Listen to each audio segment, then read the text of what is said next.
guys, I'm Danny Johnson, CEO at TPP, The Positive Porpoise. I'm Jason Miller from Fins Up SoCal Fan Club. I'm Scott Howell from Atlanta Dolphin Club. Mark Angelo, NorCal Dolphin Club. And you're listening to Clock Blockers, Miami fans' #1 morning show. Run it, run it, run it, run it, run it, run it, run it, run it, run it, run it, run it, run it, run it. On the field for the first time. Yeah, itipu mai au I te whārua There's hardly anyone in this building, but it's aha koa te aha mukore. Ka whakarono mai ki o I kore kore ana. Ka whakaro ake a te aha. E kore noa e tahi e rereke. Kia muki o pai tā whiti. Aha ko te kokei. He mana nui tō te aki. Hei aha te whakaiti. Tiro ki tua tuara e. Whakarono ki nā wai o roto e. Kei wehi te wehe nā I tō awa. Tiro ki tua, tiro ki tua, tua.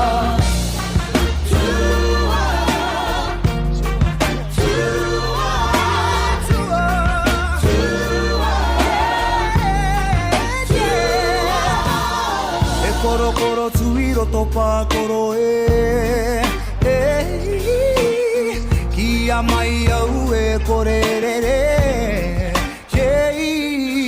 I mohi o e nui no atura Tōku ora nai na te hira ira He ora nā nā kau kei tuara Kei tuara Tuara e Whakarongo ki nā wai o roto e Ke wehi te wehe nā I tō awa I tō awa, I tō awa Ki tua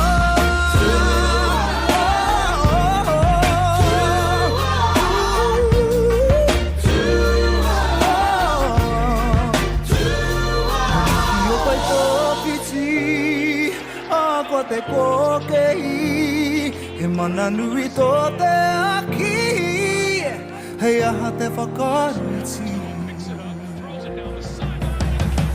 Titiro ki tua Yeah, yeah Ki tua Titiro ki tua Ki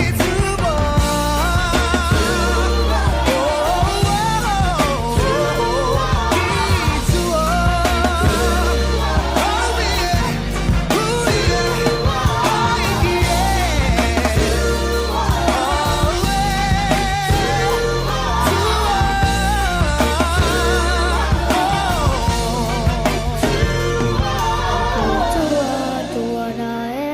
Whakarongo ki nā wai o roto e Mahi te wehe nā I tō wā Tiro ki tua, tiro ki tua, tua What's up, ladies and gentlemen? It is your boy, Stephen D, and we are live on this beautiful, beautiful Tuesday, December morning.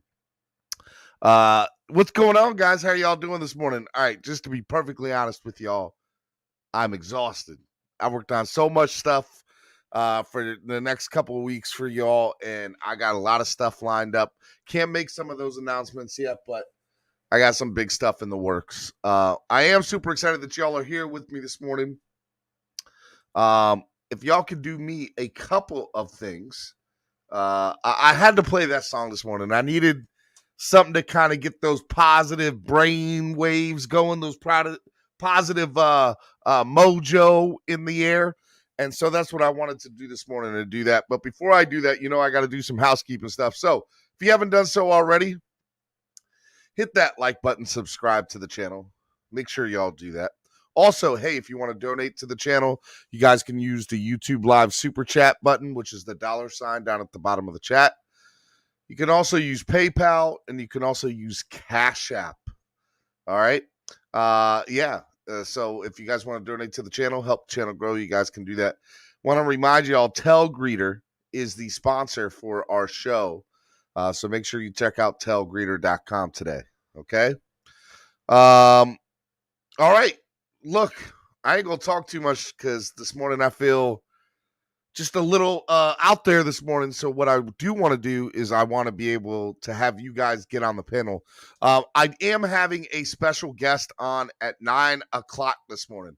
At 9 o'clock, I'm going to have my man Seth Levit from the Fish Tank on, and I definitely want you all to tune into that. So I'm going to clear the panel out at 9 o'clock to have Seth Levit, and then after Seth Levit, I'll probably bring the panel back on for a second session. So we're going to have 2 Dolphin Chat panels today.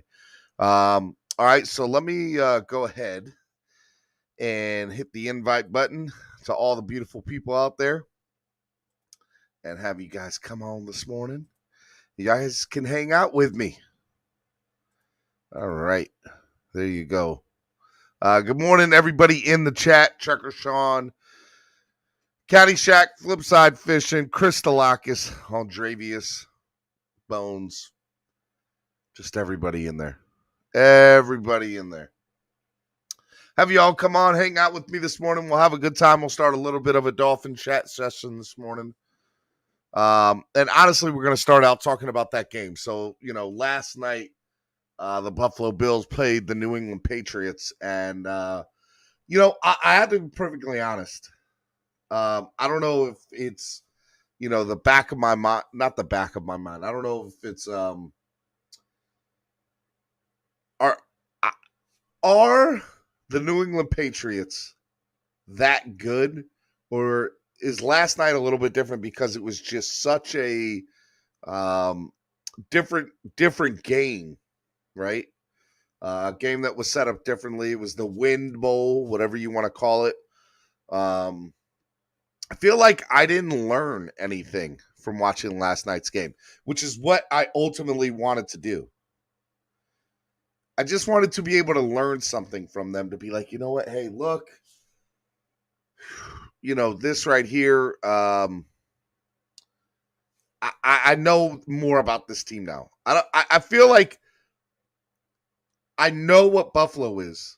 I think Buffalo are frauds. I really do. And I know they beat us twice. And I know that sounds like hate, but it's not. I'm just telling you, I don't think Buffalo is as good as everybody says they are. All right, let me bring on a couple people. First person I'll bring on is my boy Andrevius. What's up, Andrevius? Listen, I'm here to tell y'all, I was one of the people on TD's stream saying he crazy for saying Josh Allen is a bum. He proved everything he needed to prove last year. Josh Allen is a bum. TD was right. Bum. But not about Tua. No, he's not right about Tua, but he's right about Josh Allen. I hope TD's watching this morning. All right, it looks like I have somebody new that's in the background or on the panel this morning. Mauricio, did I say your name right? Yes, sir. Good morning, fellas. How you doing this morning? Pretty good, man. Mauricio, it's your first time calling in or being part of the show, right? Yes, sir. I watch you all the time. I just don't usually have enough time to jump in the chat. I just like to hear the chats, but I just had a chance to jump in this time. Mauricio, welcome to the family. Super excited that you are hanging out this morning. What do you want to talk about? Oh man, I just want to say I'm a season ticket member, so I've been witnessing this lovely 4 wins that we had at home. It was awesome. Yes. Yep. And man, I'm excited, man. The Patriots reminded me a lot of like 1970 football last night with all that running around, man. I can't believe they lost to a quarterback that only threw for 16 yards, bro. That's wild. 3 pass attempts. Wild, bro. Bro, it was so I'm a military brat, so I've watched a lot of Navy football in my day.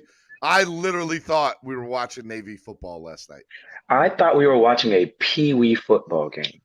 You ever gone to a Little League football game when nobody knows how to play quarterback yet, so they just run the whole time? That's what it was. Stayed in that wing T. It was weird, right? Because if you go to halftime and you look at the stats, he was 1 for 1.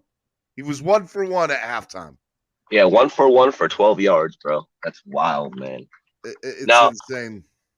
supposedly, man, I don't know if you guys really watched the game, man. I'll tell you what, that wind was swirling around pretty bad, man. That thing was wild, man. I mean, look, that's why I say I don't think we learned anything. I don't think we learned anything from that game last night. Mauricio, we got a question for you. Go ahead, shoot. Are you master at work in disguise? No, sir. Okay, somebody in the chat said you sound like him, and I'm obviously suspicious now. Give me 1 second, fellas. Let me just grab this quick phone call real quick. I'll be right back. All right, sounds good, Mauricio. All right, let me bring on my man Batman 2423. What's up, Batman? Good morning, gentlemen. Good morning, Steven. Good morning, Andrevis. Good morning, Mauricio. How's everybody doing this morning? Good morning. What's going on, man? How are you? Good. I just got to work, so I'm just tuning in. I wanted to just say something real quick because I was listening to your show on the way in from yesterday's show finishing it up on the way into work. And I want to address something. I don't want to start the whole Noah bandwagon conversation again, but I just want to say something. We're already over that conversation, Batman. Don't do it. I'm not the vice president. I'm not the executive in chief. I ain't nobody. I want to address something because Ball Game said this, and he is on point when he comes to saying this. Just like you guys were saying about Tua, he got the playing time. He actually got the time to get on the field. That's how you learn. Besides this year's rookie draft class, let's take that out of the perspective as what we do as Dolphin fans, right? Because that's not the norm as far as our drafting. Our players take 3 years to develop. That's just a fact. Gesicki, Wilkins, all these guys, they take 3 years to develop, unfortunately, with the development that we got. My question is, obviously, he's not getting on the field. He's a healthy scratch, like EM was saying. But if this kid with an opportunity, let's say we do have to wait 3 years. He's still on a rookie deal. You never know. So all signs point for him to be a bust right now.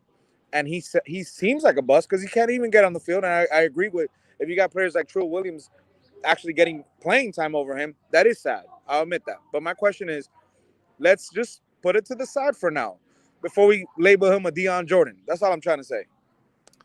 Well, I'm going to let Andrevius take it. What there's a Noah bandwagon? So, like I said yesterday, like you have a good point about it takes time to develop these players, and most of our players took about 3 years. Gesicki finally started to pop last year in year 3, but we saw him get opportunities in year 1 and year 2. Clearly, there was a reason they would put him on the field, and clearly there's a reason they won't put Noah Igbinoghene on the field. Everybody says, okay, he can't play in the site. Xavier Howard and Byron Jones don't play every single down. So put them in every now and then. Let them get a couple goddamn reps. They won't. Something is wrong. He's probably a bum. I think it has to do with it with just having X and Byron on the field all the time. And I don't know, bro. Since we seen him, all I can just remember him was getting burnt by Stephon Diggs, man. And don't get me wrong, he did a little better in Seattle, but he still let Metcalf get that one touchdown. I don't know, man. I think it's just maybe we should just – you never know, man. Just leave him on the bench, and when we need him, when his times come to call and he could play, maybe he might be able to do something, man. But I don't know, bro. That one I can't honestly say. It might be a bust. I don't know. Everybody's saying we getting rid of X in the offseason, and boom, there goes Debo's chance. There goes I do not want to get rid of X. Listen, I'm telling you what guys. I'm gonna keep listening, guys. And Steven, if I don't get to see you or jump on one of your shows, I'll catch you at the Jets game. You're the man, brother. I'll talk to you later, man. Much love, guys. Fins up. Fins up, brother. Hey, so you're gonna be at the Jets game, Steven? I will be at the Jets game, and I will be at the Patriots game. Nice. So you'll probably be chilling where Solo D be chilling at, right? I will be chilling at East 32 Dolphins Tailgate. Perfect. Doing the pregame show, man. I definitely gotta come see you, man. Game. Hey, man, I would love that. I would definitely love that. All right, let me bring on a couple of other people to the panel this morning. Tony Manzano and Shake Money. What's up, gentlemen? Honestly, I don't consider Noah a bust just yet because, guys, we have to remember. I cannot believe we are having this conversation about Noah Igbinoghene. It's driving me nuts. Alexander Renee Diaz, do you see what you started? Well, let me say something. First of all, being that I'm with the president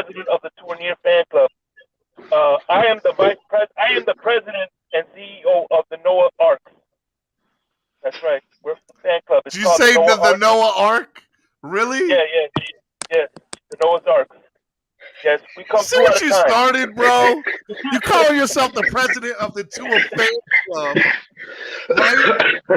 And now everybody want to deem themselves president of everything. There's got to be a president for the Noah fan club. There's got to be a president for the Tua fan club. You know what? We might as well just go ahead and make the president for Parlay, okay? Where's the Parlay fan club president at? Somebody explain this to me. I'm about to take a heel turn and be the Jason Sanders president because y'all done turned on him and I don't like it. I don't like that y'all turning on Jason Sanders. What we not gonna do is just start naming fan club presidents to everything. All right, that's what we not gonna do. No arcs. Remember that. I'm part of the Noah Ark.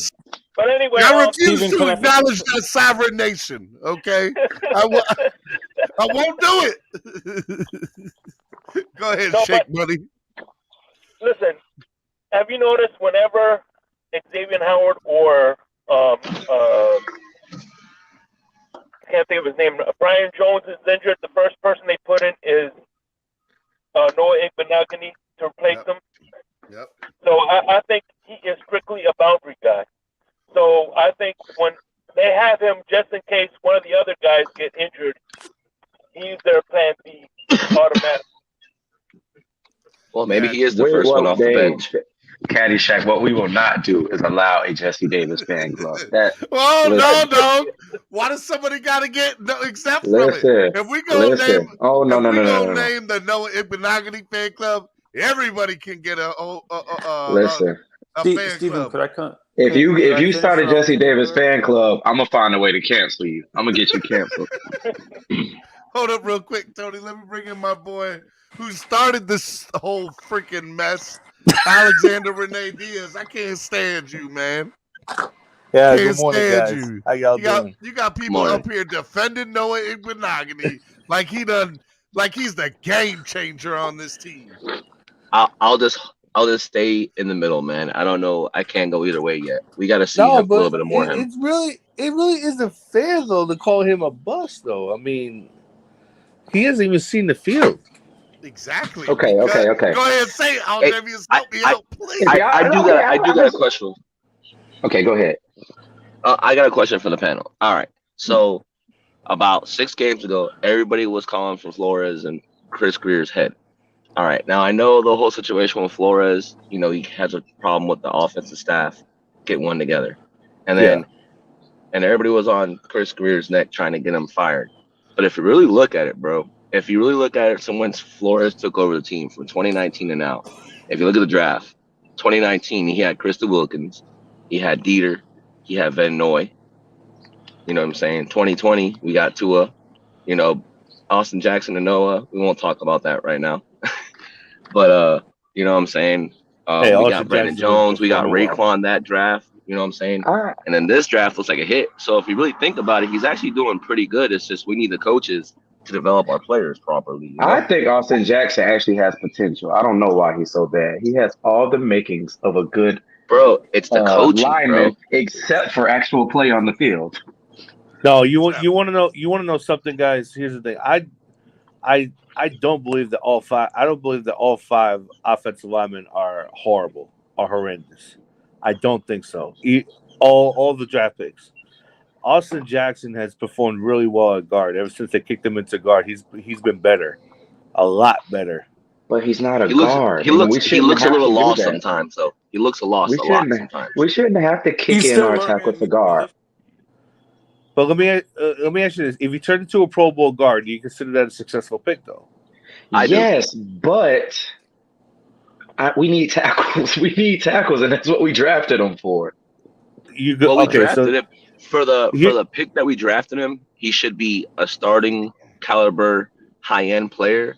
But we're just barely getting average right now from these last 2 weeks. 18th overall. That's about the time where you get a guard. You get a good guard around the 18th overall pick. 17, 18, 20th overall. That's around a good time where you get a guard.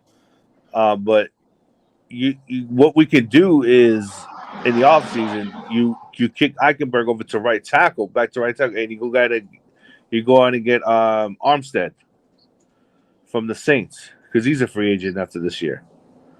Too. We should get Armstead and Brown, both of them. So we're Or going to get Orlando Brown, Armstead yeah. and Or Brown, Trent and Brown, then sorry. they're going to start regressing because they dealing with our offensive line coaching staff. Oh yeah. Well, make sure you I get a don't good think offensive so coach because there they first. have that veteran savviness and they've seen a lot. So they would probably be able to, as a veteran, I'm sure they'll be able to put in some kind of input or some kind of something to say something. Because right now the thing is, the only veteran we have in the room is Jesse Davis, and he's just probably one, a yes man right now since he's been on the team for so long. He's like Jesse Davis is the sixth man. Yeah, he's a good swing tackle. I'll have him as my swing tackle. Y'all are really, really insulting six men. Oh my God! Hey, bro, Jesse he's playing on Davis- one leg right now, supposedly. That's what everybody's saying, but I don't know, man. Everybody says Okay. that Brian Flores can't hire an offensive staff, but this offensive staff is one, improving, and number two, have you noticed that the penalties have gone way dramatically down from the first 8 games to now? I have noticed that. Shake Money, you bring up a really good point, Shake Money. And I was having this conversation with a friend of mine the other day, and I'm like, I think they didn't get their first penalty till late in the third quarter, if not maybe even the fourth quarter of last. I don't even think they got penalized the entire game. They did. There was an offensive line penalty, I think, in the third quarter, but the false start. Yeah, it might have been that. But the reality is, you are correct, Shake Money. You hit the nail on the head. What I want to say is what I attribute that to is two things.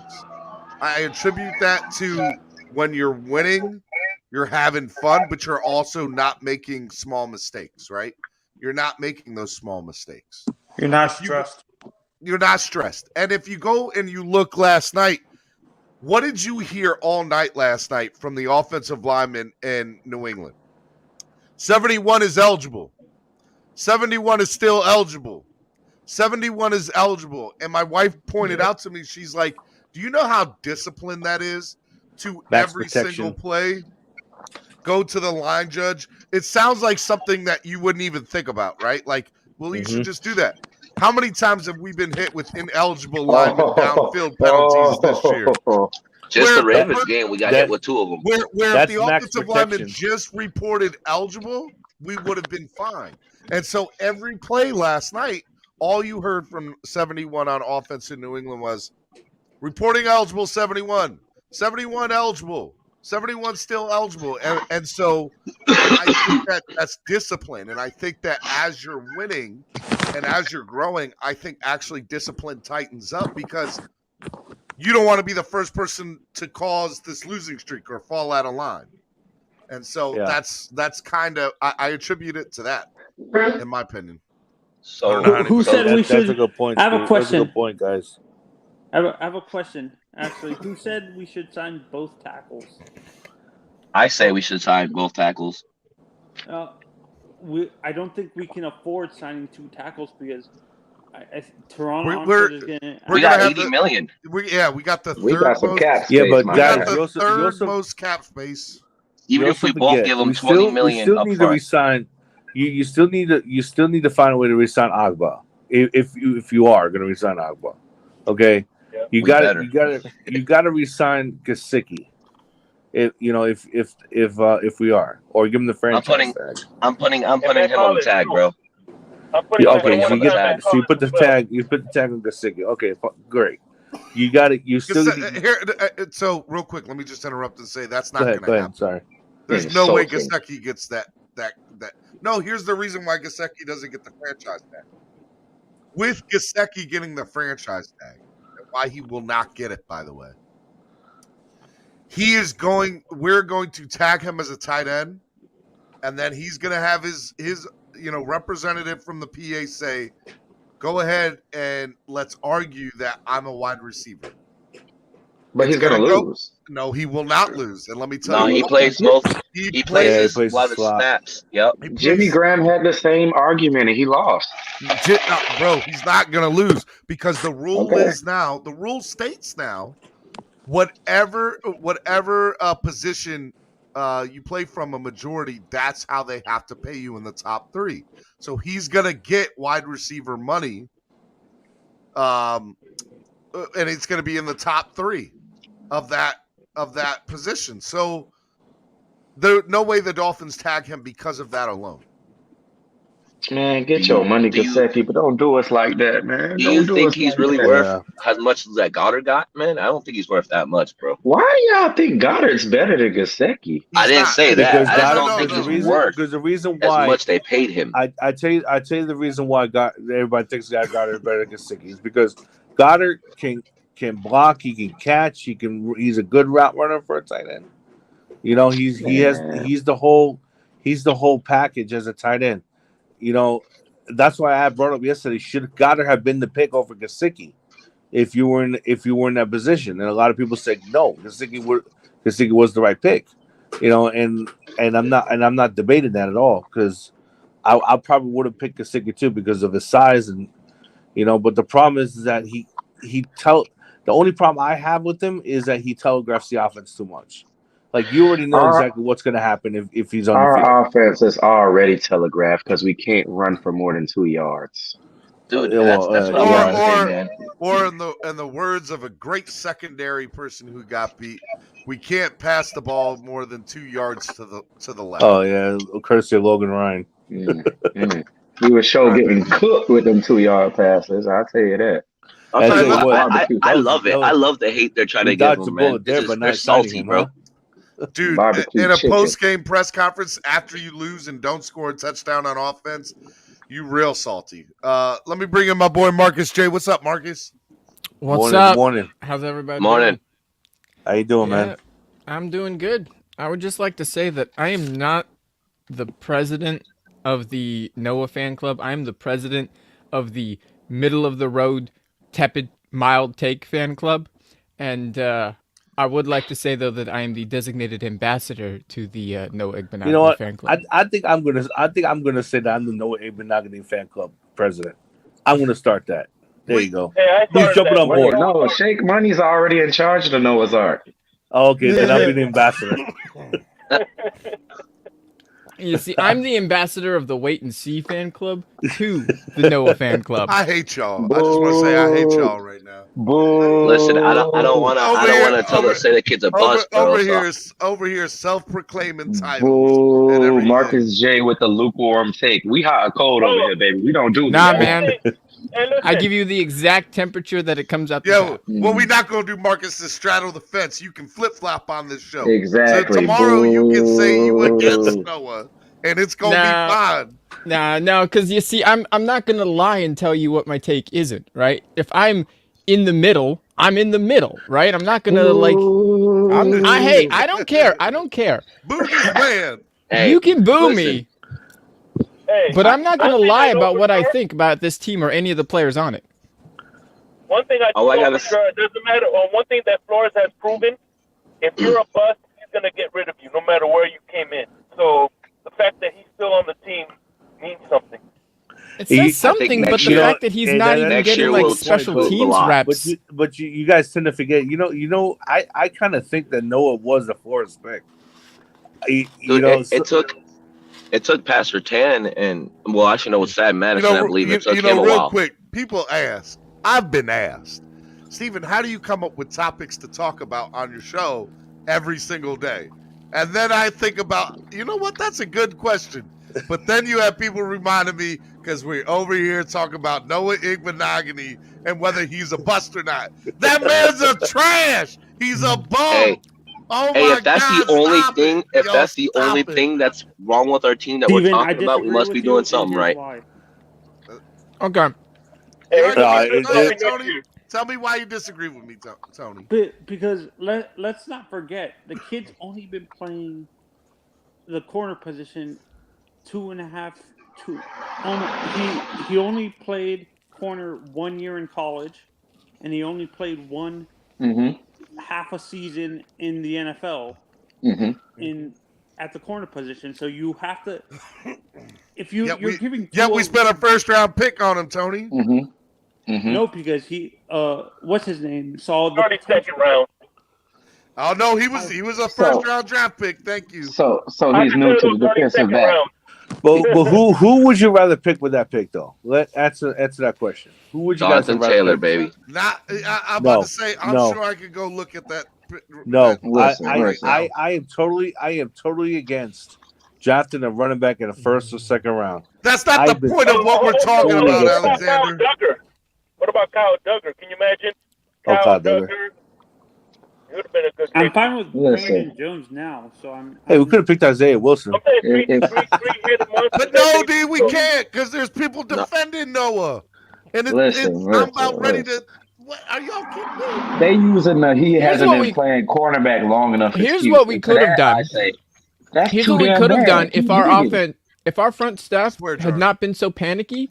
What we could have done is taken Cesar Ruiz with that 18th overall pick, and then taken Austin Jackson with the 24th pick or whatever it was that we got. Marcus, that sounds like too much common sense for this team to handle. We have not been known to use our common sense as a front office or a team, so we're not going to go there either. Well, I'm just saying, like... I don't know, because I know... There's a reason. I think Creed Humphrey should be on this team, but, that's neither here nor there either. Steven, I don't know about right that. Now, Noah Igbinoghene will be a breakout star next year.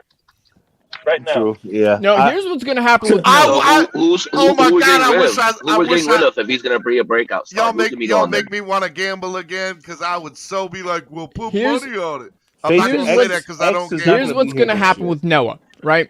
Noah is going to be a bust. He's going to be absolutely worthless for us. We're going to cut him in year 5, right after his rookie contract. Just going to let it expire. He's going to go to another team. And he's going to be the best cornerback in the league.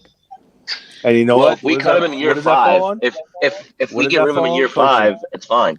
Because we might have to have that year 5 to pay Tua if Tua's balling out by then. And you know what? What does that fall on, guys? Coaching. Coaching. I have a question for you guys. Please don't let it be about Noah Igbinoghene. I'm begging you, please. It's both. Doesn't the cornerback on defense, isn't the cornerback position the one that takes the longest to develop? Is my question. Isn't that the one position? One of the positions, yeah. I think quarterback is another, but quarterback is another one. But no, on defense, corner is actually one of the hardest positions. Actually, we're corner and probably free safety as well, right? Yeah, safety. The secondary. The secondary is Javon Holland don't seem like he having no trouble. Oh, Javon Holland, boy. Javon Holland struggled a lot for the first 7 weeks or 8 weeks, though. That's true because they started McCourty. Yeah, McCourty was starting. Javon is a different story to me. Javon is Javon is just a freak of nature. Actually, guys, because Noah transitioned from wide receiver. Remember, he played wide receiver in college. Hey, everybody. What's going on, Dalton? Good morning. What's up, y'all? Yeah, like I said, if Xavier Howard or Byron Jones was to get injured, the first person that's going to go replace them is Noah Igbinoghene. And then we're going to start getting cooked. Because Nick Needham cannot play the boundary. I love you. The thing is that the athleticism is there to play the spot, but I just don't think he has it, man. I don't know. No, man, he just ain't developed his Barry White voice yet, man. He's in the back. We don't deem Barry White on here anymore. Now it's instead of Barry White, it's Dwayne's voice. Okay. Yeah, it's D-Dub's voice. Hey, back in my day, I saw Willie Light Shoes Stargell, and let me tell you, he was something else. I want to bring something here in free agency. Let me ask y'all a question. All right. Do you think Davante Adams is only good because of Aaron Rodgers or because he is actually a really good receiver? Well, that's like peaches and cream. He still survived in the league for an in-between phase of Rodgers. But I think when he's with Rodgers, he becomes better than what he is. Would you guys throw money at him in free agency? No. That's what I was going to ask. Would you rather have Davante Adams or would you rather have Allen Robinson? I feel like Allen Robinson's going to be cheaper, so Allen Robinson. That's what I was thinking. I would rather have Godwin the same receiver. Godwin. I would rather have either of those guys over Will Fuller. Oh, Well, and my third option will be Galladay. I think the Dolphins will choose. I think the Dolphins will sign you over Will Fuller any day of the week. Well, obviously not because they're giving Will Fuller money for free to just say, "Hey, I put on the Dolphins uniform a couple honestly, I would times." stay And away from wanted Allen Will Robinson Fuller because of the health issues. potential robbery of Hard Rock Stadium. It doesn't matter, but do y'all think he's going to come back? I think he's done. No for the way. season. He's out. No, that man's retired. Yeah, he's retired. He just He's hadn't already told the retired. league yet. Yeah, he's keeping it on DL right now. But Just what about Chris getting that Godwin, check. guys? Well, He saved his money for a bionic finger. So Godwin could be I think- another one. there are two positions that I think some we way, need somehow, to. Tampa's going to re-sign him. Yeah. I think there's don't- two positions we really need to hardcore throw money at this offseason. Besides the offensive line. And the 'Cause that's offensive too line easy. is Besides one of the those offense. positions. I think the other position is probably wide receiver. I don't think we need to throw like It's a mega linebacker contracts at position people, deep. but I think we need to throw medium-sized contracts at a bunch of people. I think the reality is in wide receiver is we're going to see a veteran minimum come here because he's going to want to try to win a championship and piggyback on us. That's what I think is going to happen. Oh yeah. I mean, you guys remember Chris Carter came here for 8 games. Y'all remember that? Chris Carter played for the Miami Dolphins. And And you know what happened? You know what happened to that? He freaking cost us the game against Minnesota. He sure did. That's the game he dropped a freaking end zone pass that could have won us the game in Minnesota. He made a lot more catches though. I remember that. Is the I remember linebacker that position game. deep in free agency, guys? I remember that game like crazy. Yeah, I was going to say middle linebacker is a position. Middle linebacker, have been playing inside good lately. linebacker. Inside linebacker could be another one. You got to get someone opposite Yeah, but Jerome our Baker. linebackers are playing good. Don't get me Exactly, wrong. they're But playing if you good look right at the now. package they're running, the package that And they're by the playing way, well is. Hey, speaking of fan clubs, where's the Baker hater fan club at? Because there was that crowd for a while. I believe he's leading our team in tackles for a 3rd year in a row. The Baker Hater fan club was middle actually linebacker recently invaded and taken over. They were conquered and their territories no longer exist. If you play Jerome on the outside, that I'm fine with that because he has the sideline speed that he can make the tackles, but he doesn't deserve to be a middle linebacker. We need a true enforcer in the middle, man. You know, Marisa, you brought up a good point because that's the reason why I think that we've turned the corner on defense is because the problem is that in the first couple of weeks in that losing streak, Flores did not play the Enigma style defense from last season. Because remember, Baker was rushing the passer last season a lot. He had 7 sacks last season. Van Ginkel, Baker, all were rushing the passer and getting free. And then where was that in the losing streak? Nowhere to be found. The Enigma defense until they finally showed out against Baltimore. I think that's when they brought that out. I think a lot of that had to do with them not trusting the safeties that they had to be able to play to the level of Bobby McCain, who had a lot of experience even in this system from 2019 and was able to essentially lead the defense, right? They've put all that on Javon Holland's plate, and now he's managing to hold it, but you saw at the beginning of the year, right, he wasn't starting because he wasn't as comfortable, he wasn't as good, and I think that once Holland started to step up and started to become the guy, they felt more comfortable running it, because that's the kind of system where if you've got a miscommunication and you let one guy free, that's a 70-yard touchdown, right? All day. So Yeah, wait, I I have a question. Is that Go ahead. Enigma defense a 4-2-5 defense by chance? Yeah, I think so. Well, isn't it it's like a Enigma Rudy style. package where they play like style. 4 safeties? Yeah, it's like 4 safeties and 2 the Amoeba corners, ain't it? defense, or Enigma as you call it, is really more of a disguised package defense where you've got as many that's people. what I'm saying. That's what I'm wondering. Is it a 4-2-5 defense? Because when I looked at that defense, he plays 2 linebackers and 5 defensive backs. So he has like a striker. He has an extra safety. Yeah. Somebody sounds like Darth Vader on my thing. Oh, Luke, I am your father. He Hey does not guys, say Luke. He does not say Luke. I know he doesn't say Luke, you Star Wars fans. God. All right. Hey, look, here's what we're going to do. We're going to take a pause on this panel because I got my guest coming up. And then after my guest leaves, we'll do a second panel. So just stay there. Sure. We're going to have Go ahead. a lot of fun. All right, just man. so y'all know, my guest on the show, about to come on here, is a good friend of the show. And we're going to be able to talk about a lot of things. One of the things that we're going to talk about is sack records, okay? Because this person has a big problem with how the stats are done in the NFL. At least that's what I think he thinks. So we're going to talk about that with him. We're going to talk about a whole bunch of things. So I am super excited for the guest that we have on the show. But I do want to remind y'all, tomorrow, Thursday. I'll promote Thursday. Thursday's show is going to be a great show. I'm going to have Daniel Oyefusi of the Miami Herald on. It'll be a lot of fun. He's a beat reporter. He comes on usually each and every Tuesday. Wasn't able to come on this Tuesday due to travel things. So he will be on Thursday. And then also my man, y'all know him. Y'all love him. He's a friend of the show, a friend of Miami Sports Music, Richmond Webb. And if you see that little hashtag there, it's hashtag Get Richmond Webb in the Hall of Fame. If you guys start using that hashtag on social media, that would be a big deal because I definitely want to get Richmond in the Hall of Fame. And I know a lot of you do too, because he deserves to be in there.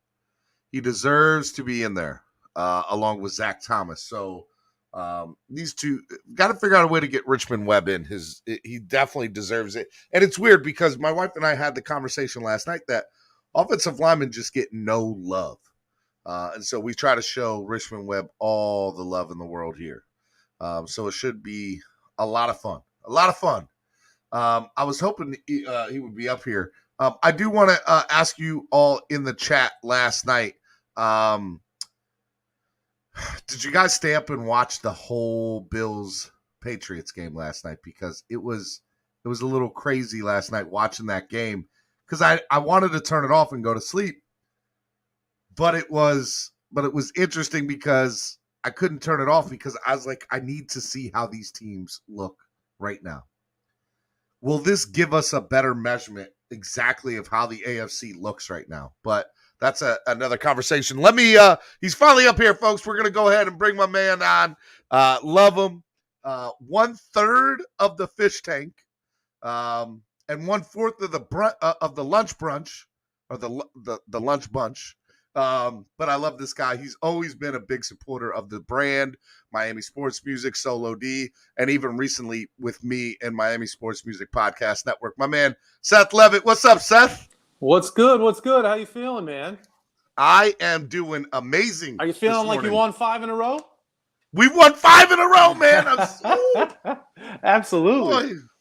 Boy, I'm telling you, in Game 7 of our losing streak, heck, Game 3, I was like, man, just let this not be the biggest or the longest streak this year for us. Yeah, and, for sure.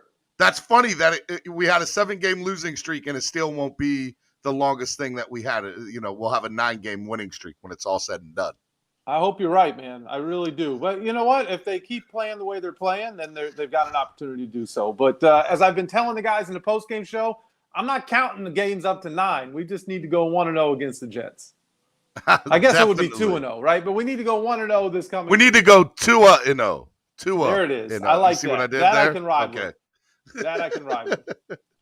All right, Seth, before we kind of dive into the team, let's talk a little bit about you. Can you hear me? Yeah, I can hear you. I just like the dive in reference. We dive into the fish tank.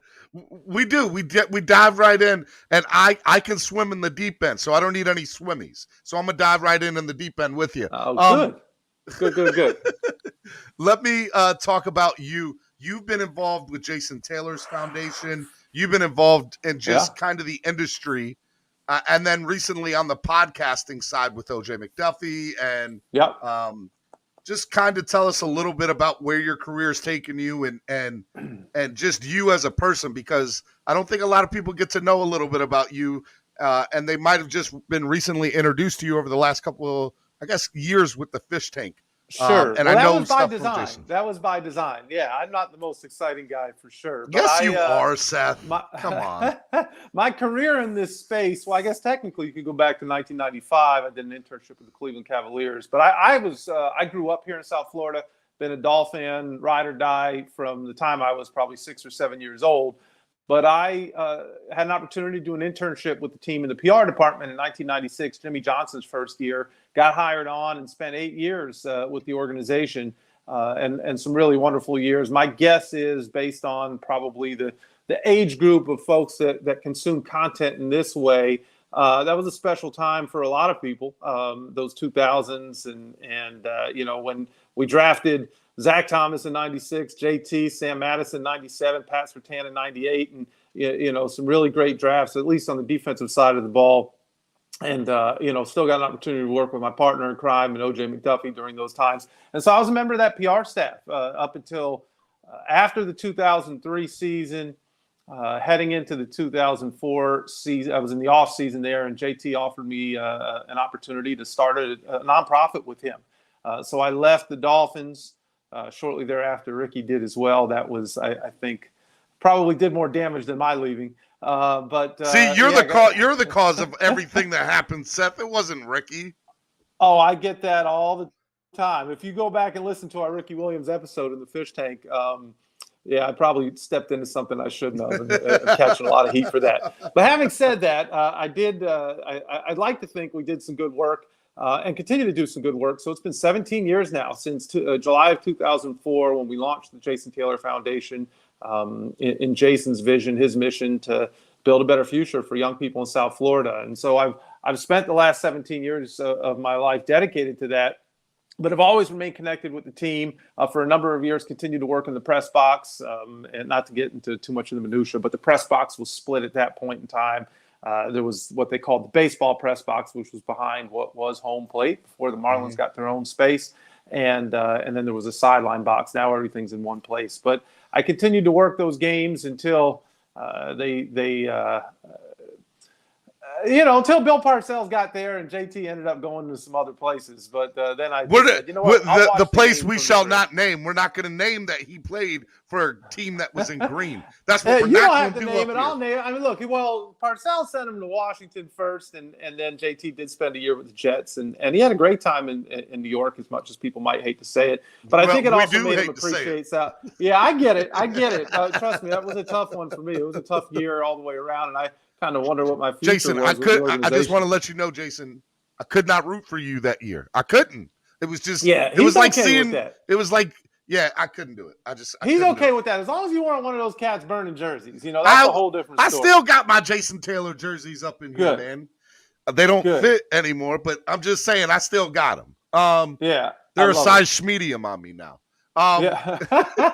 So anyway, I'm getting long-winded here, but I've been doing that and remain close with the team in some way, shape, or form. And about 2.5 years ago, I got introduced to the podcast space by Ethan Skolnick, who had just launched Five Reasons Sports. You're breaking up just a little bit, Seth. You're breaking up just a little bit. Gave an old wash guy in the world for me to. You're breaking up just a little bit. Let's see. I can try to.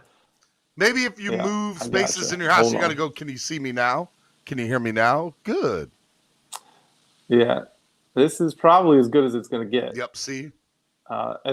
Hopefully that's better. Is that better? I think it's better, but we'll see how it goes as we go along. I can hear you. That's all that matters. Yeah, we'll go for it. Anyway, long and short, as we started a podcast, OJ and I did. There's no better, I couldn't think of a better guy to start this with, and we launched the Fish Tank on the 5 Reasons Sports thing. And one day got a call from Jason Jenkins, who said that, we'd love for you to be a part of the Miami Dolphins podcast network, which I was shocked by. The old crusty PR guy that I am would have never let a show like like ours into the network. But I think Jason's got a great vision for the way fans want to consume content. I've learned a lot about that. I see what you do daily on YouTube. Got a chance to spend some time with you and some other folks with the Dolphin NYC MetLife Takeover, and just meeting so many people on Dolphins Twitter. And just people that are producing content in different ways, and it's fan-driven content, and it's right there, and it's accessible. It's been a lot of fun to be a part of that journey, and the world has changed, and I'm trying not to be a dinosaur in the middle of it. It's so funny that you bring that up, that the way that people kind of get information and get content now is funny. As a Dolphins fan who lived outside of Miami my entire life, I've always wanted just more and more content from the Dolphins. One of the things that I think that they've done really well is with Travis Wingfield, and you've gotten a chance to work alongside with him. Here's why I like it. Travis works for the team. He's a representative of the team. So Travis, there's times that I don't know if you can go right into the crux of some of the conversations because it's tough because you represent the team. So how critical? I think Travis does a perfect job of that. And when you guys are together doing the post game or drive time or anything like that, I see how well that you guys can represent the team and still be critical at the same time. And let me tell you, somebody who's not necessarily from the industry in the beginning, that's so tough to do. And I think you guys do a great job of it.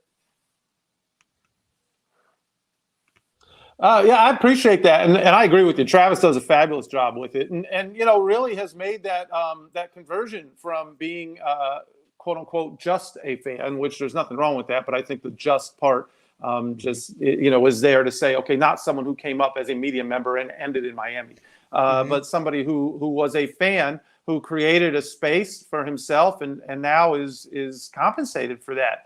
And is doing a fabulous job. I think it's so in depth, the amount of work and time, and I see it because I talk to Travis 3-4 times a day. Now that we're kind of both driving shows here in the network. If you followed him in training camp, his Twitter account and drive time, I do. I've never seen anything like it. I mean, I've never seen anything like it. To break down every single play and tell you what's going on, and he's big into the X's and O's far more than I am. Does fabulous work. And yes, he does have to toe that line. And yes, we do have a lot of offline conversations and texts about not necessarily just what the team, wants you to say, but just perspective. I think that's the big thing, is that he's got the perspective from someone who does watch a lot of film, for someone who came into this as a fan. I've got the perspective from someone who's worked around the team for 20 some odd years. And then Juice has the perspective for a guy who, laced it up, man, and went out there and bled for all of us to cheer him on. So it has been a tremendous amount of fun, certainly on the post-game show when we do crossover in the drive time, and just our offline conversations are probably, you want to pull the curtain back. Our offline conversations are probably the most interesting. I would bet that they are, considering I know my offline conversations with Solo D and stuff. And let me tell you, I can't even imagine what those are like. But it's the perspective is important, right? Because fans react in a certain way, and there is that magic that makes fans so necessary in this sport. It's why folks are able to make a living playing football, working around football, coaching football. It's because of the passion that exists for the sport and certainly of this team. But there also needs to be a little perspective. It can't. And we have a running joke right now, and you heard it. I mean, actually, you were in on it big time. We had some running jokes about analytics in the last lunch bunch. We've got some running jokes about those guys starting to make playoff plans and everything else. Playoffs? 500. That's exactly right. We're just trying to win a game. I think that perspective is necessary on both sides. I can't get too caught up in the box that has been my lens that I've looked through for all these years. And so it's refreshing to hear what Travis has to say, because I really do think he's a voice of fans like yourselves in a lot of ways. And then absolutely hearing what Juice has to say, because he's a guy who did it. But we each bring something different, and I hope that that's what fans are hearing when they're listening to us. I'm telling you, they are. I talk to a lot of the fans, and the Fish Tank is one of those things that everybody listens to, whether they listen to Dolphins talk, with Big E, whether they listen to me, whether they listen to TD Finch talk or Dougley. A lot of people do listen to the Fish Tank, and it's kind of a central meeting point. So I think you guys are doing a great job. What I do want to ask you, though, is about one of those off conversations that the lunch brunch kind of gotten together, and that's half sack stats. Man. Can you explain to the people what your stance is on half sack stats? For those of you who don't know. My stance is what the universe's stance are. Sacks are an official statistic, and you can get a full sack or a half sack, and that's the way they're counted. And Travis doesn't argue that, by the way. But the way this all came about is that Jalen Phillips, which pause for poise here for a second. How great is it to see that young guy just getting? I mean, he is just eating right now. He, 6 sacks in the last 3 games, right? I mean, he's at 8.5. He's broken the all-time rookie record for the Miami Dolphins in sacks, and there's a record that was 52 years ago. That record was first established, and he just broke it. And he's got more work to do. He did it in 13 games. And so really impressive. So, but at the time, prior to this last game against the Giants, he had 6.5 sacks because he picked up 3 against Carolina, and. Travis sent, so we have this text thread with myself, with OJ, with Travis, and with DJ Preach. And Travis, we send stuff that we find on Twitter and all these things back and forth. Travis goes ahead and he sends something that Pro Football Focus had published. And it was just this glowing statistical slide of all these great things that Jalen Phillips has accomplished. And you love it. You love seeing one, you love seeing your guys play well, and 2, you like to see national recognition. You like to see how they measure up against others. I'm sure the team does. I mean, golly, this team and Chris Greer took a lot of heat for the draft class, and these guys are balling out. But it had him listed at 8 sacks when he had 6.5, and I said, well, that's great, but their stats are wrong. He's got 8. He doesn't have 8 sacks. He has 6.5. So Travis says Pro Football Focus's position is that they don't measure half sacks. That they just give a full sack to whoever the first to arrive was. And I lost my mind. And that's what led us to this conversation in the lunch bunch. And so it's not about having a position. It's like you score a touchdown, it's a touchdown. Somebody can't wake up tomorrow and say, well, I'm going to analyze film and then call it something else. You can't, if the stat book, if the guys who are paid to sit up there and watch replays say that's a half sack, that was a split between Jalen Phillips and Andrew Van Ginkel, then both of those guys get a half sack, and that's the way it is. And then if anybody has a question, it goes to the Elias Sports Bureau, which is the official organization that determines what statistics are, and they can make changes to it. They watch sacks. Any questions that there are, they watch sacks with an NFL official, and an official ruling is made. Tackles, not an official statistic. So there's going to be discrepancies. But sacks, there are no discrepancies. So if a guy has 6.5 sacks, that's what he's got. And so that I had an issue with Pro Football Focus taking the position to say, well, he's got 8 sacks because it doesn't work. Sacks are an official statistic. You cannot change that. You can't. It can be evaluated. There can be an adjustment made, a correction made. But you can't arbitrarily decide, well, Miami Sports Music is going to count sacks in a different way. Hey, we could. You can't do it. We'd be wrong, but we could. It's so funny that you bring that up because, this channel is a channel made by a fan for the fans. Are you losing me? Can you hear me? I can hear me. Can you hear me? What about now? Guys, we're working with this dial-up internet. Right. I think what we're working with today. Are you there? Can you hear me now, Seth? House, but this is going to be a problem. We go outside. Loud and clear. See, there we go. Look at you, Seth. No. All right. Real quick, while you 100%. Out there with Mother Nature. All right, let me bring this up. That's for the it. I'm gonna have to go outside. What do you think when you listen to the fan base talk about? For example, we had a big heated debate on our network whether you could start comparing Jalen Phillips to Jason Taylor. Is that already a fair comparison? I said yes. Yes. And here's why. Okay. Hear me out, Seth. Let me hear it. Hear me out, let me Seth. hear it. I think it's okay to start comparing him now because he's already accomplishing stuff that hasn't been accomplished from this team yet. I'm not saying he is going to be Jason Taylor or even better. Yeah. I'm just saying if I did the eye test, I'm already starting to see similarities between the two. So I get it. Like, I understand where it's coming from, and that is certainly a fun thing to do.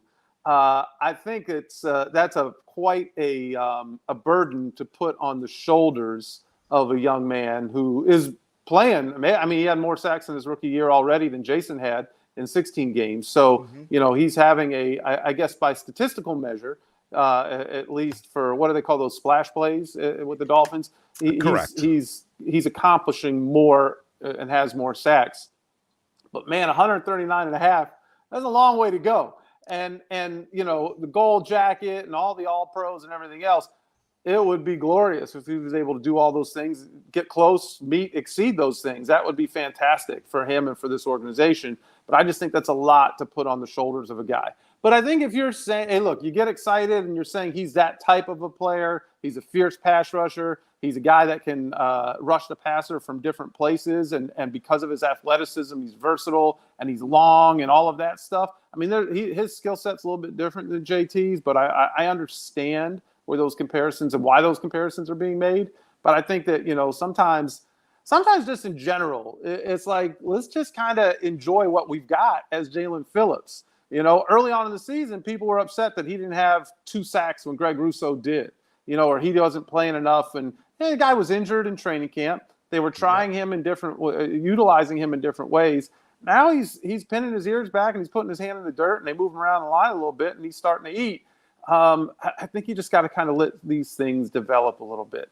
However, that's not fun. That's not sexy. What's it's fun not cool is to get talk on about here and just go, oh, he's the next JT. And so, that's what. But by the way, great. I didn't say that. I just said I see the comparison, and I said that based on what the topics that the fans brought up. The fans are starting to talk about this. Like, for example, on our platform the last couple of mornings, Seth, no lie, there's a Noah Igbinoghene fan club. People are defending this man. Well, and I'm just saying, I don't know how you can defend Noah not being on the field. I already said Noah's a bust. I'm just going to call it what it is.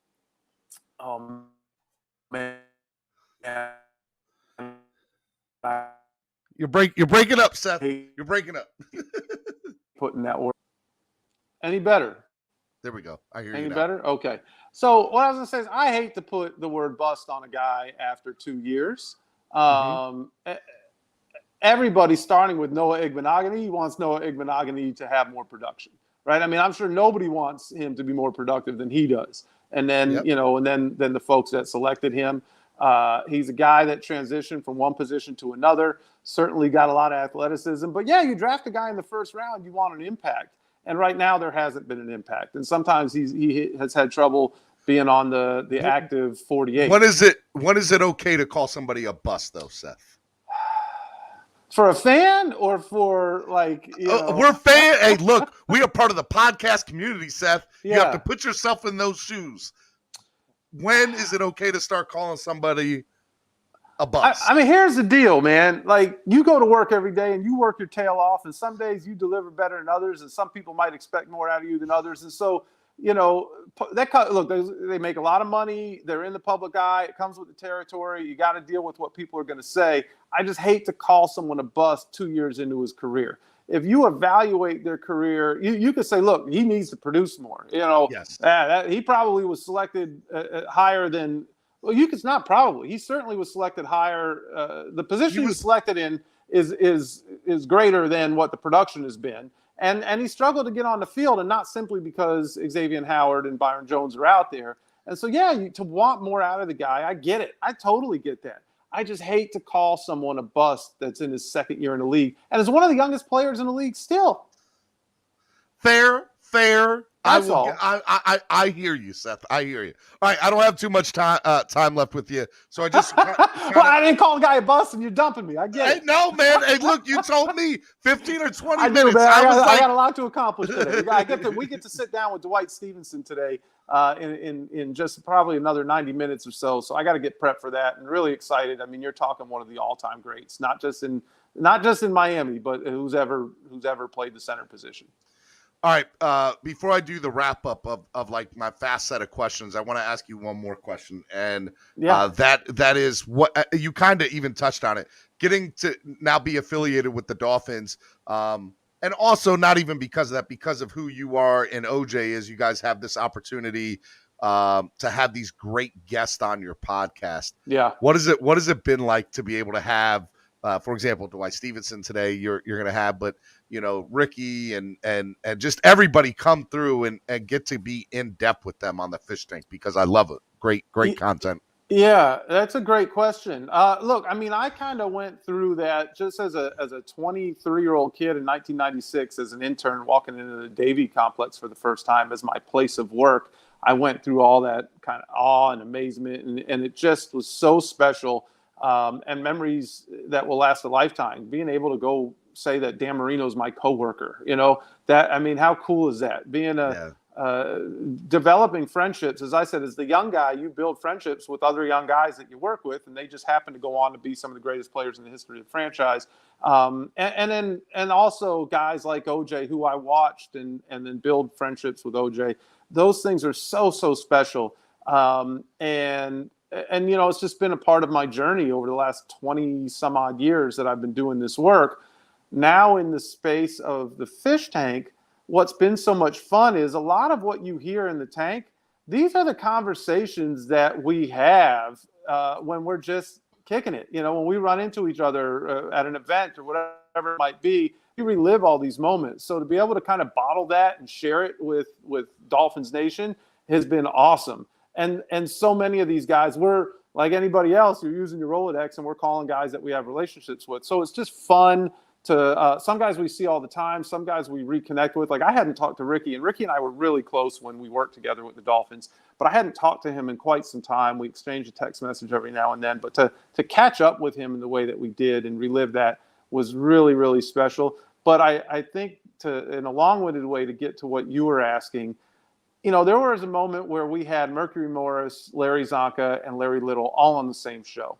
That's so we cool. got to interview Jim Kick not long before he passed, and God rest his soul. There are guys, Irving Fryer, I didn't know personally at all, and we had Irving on because of OJ's relationship. So those are, to your point, it's great for me to see my friends, but to guys who I grew up admiring, Brian Cox, another guy.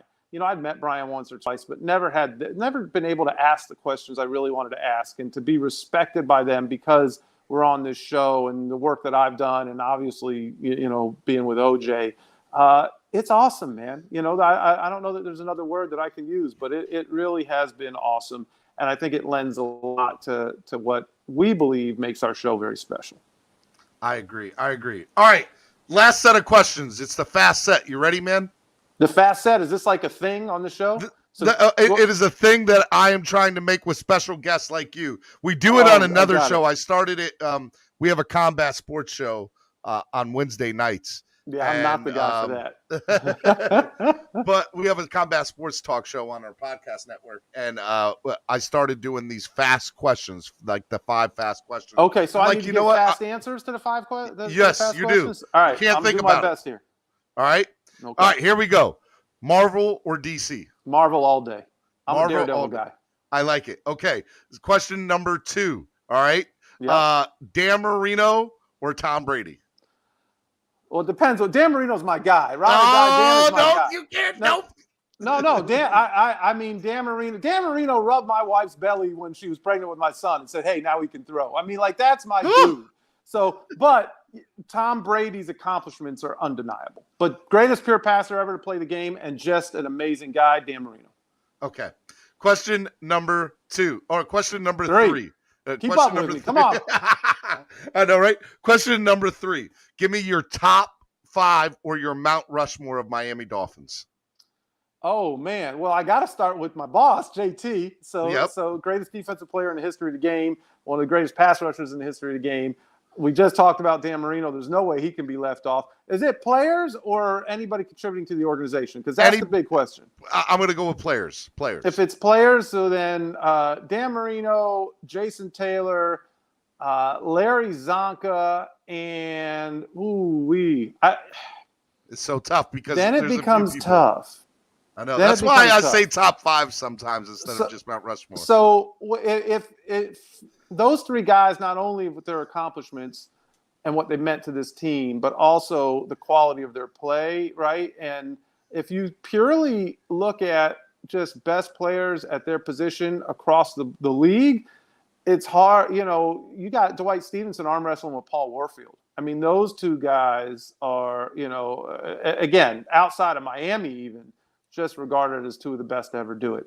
But, man, that's a tough one. That's a tough one. You can't give me one more? Don't let Zach hear this, because if Zach hears this, I'm going to have to deal with it. One more. There's one more. You got to give me one more person. You gave me 3. I'm just going to cheat and put Don Shula in there. Don Shula. Okay, that's fine. All That's right? fair. Nobody's gonna, I'll no give one you will that. argue with that. There's so your Mount Shula, Rushmore. Dan I like Marino, Larry Zonka, Jason Taylor. That's your Mount Rushmore. Like it. All right. Question number 4. I want you to real quickly, don't think about it. Give me a story that you've never told on air. That's a pretty funny story from back in the day that would make us laugh. I don't know if I've told this or not, but there's the story of me as a young guy, and I would travel with the team, and we would get roomed up with people, and we played the Patriots, but we stayed in Providence, Rhode Island. I had a roommate. I won't throw him under the bus, but I will say I won't throw him under the bus by name, but that man could snore. That man could snore and rival any animal in the zoo. And so I was hanging out with Tony Egglis and a couple of the other guys, and probably about 10:30 went back to my room. And I thought he had the television blaring and was watching some mafia movie because it was so loud. And I opened the door. The lights were out. It was dark. And my big fella was just snoring. Just knocked out, snoring. The volume was on 100. I tried to sleep. I couldn't do it. I stripped the bed sheets and put them down in the tub. Tried to sleep in the tub. I couldn't do it. It was so loud. I went into the hallway.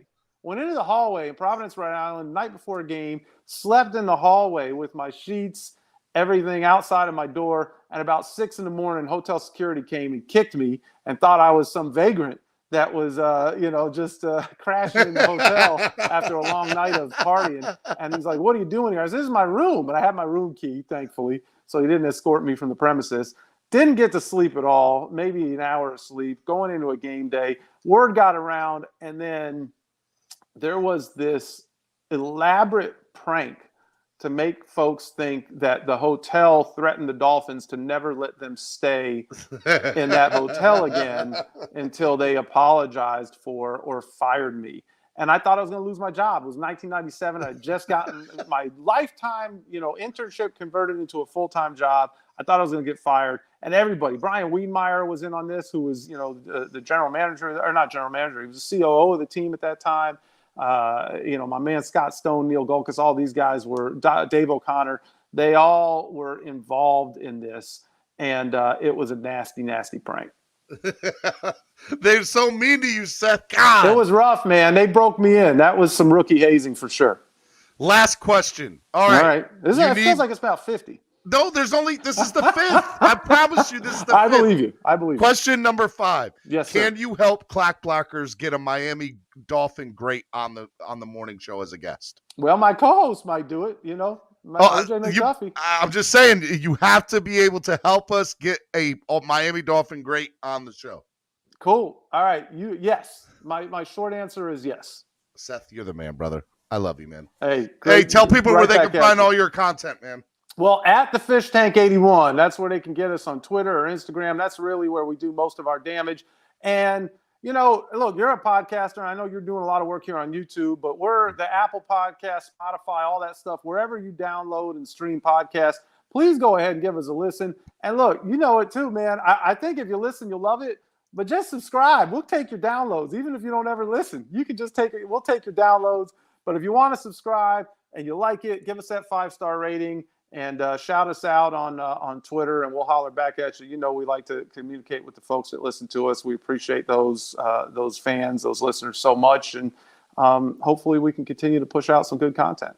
Just like Cruz Ruiz says, who's a follower of our podcast, said the Fish Tank is a good podcast. Thanks for the love, Cruz. We want to get from good to great, though. Jimmy Johnson said the biggest enemy of great is good. So we don't want to be good. Do you know how we do it, I'll Seth? take it for now. We do it together, man. We do it together. We bring people It really together. is a community. It's a special community, and we're honored to be a part of it.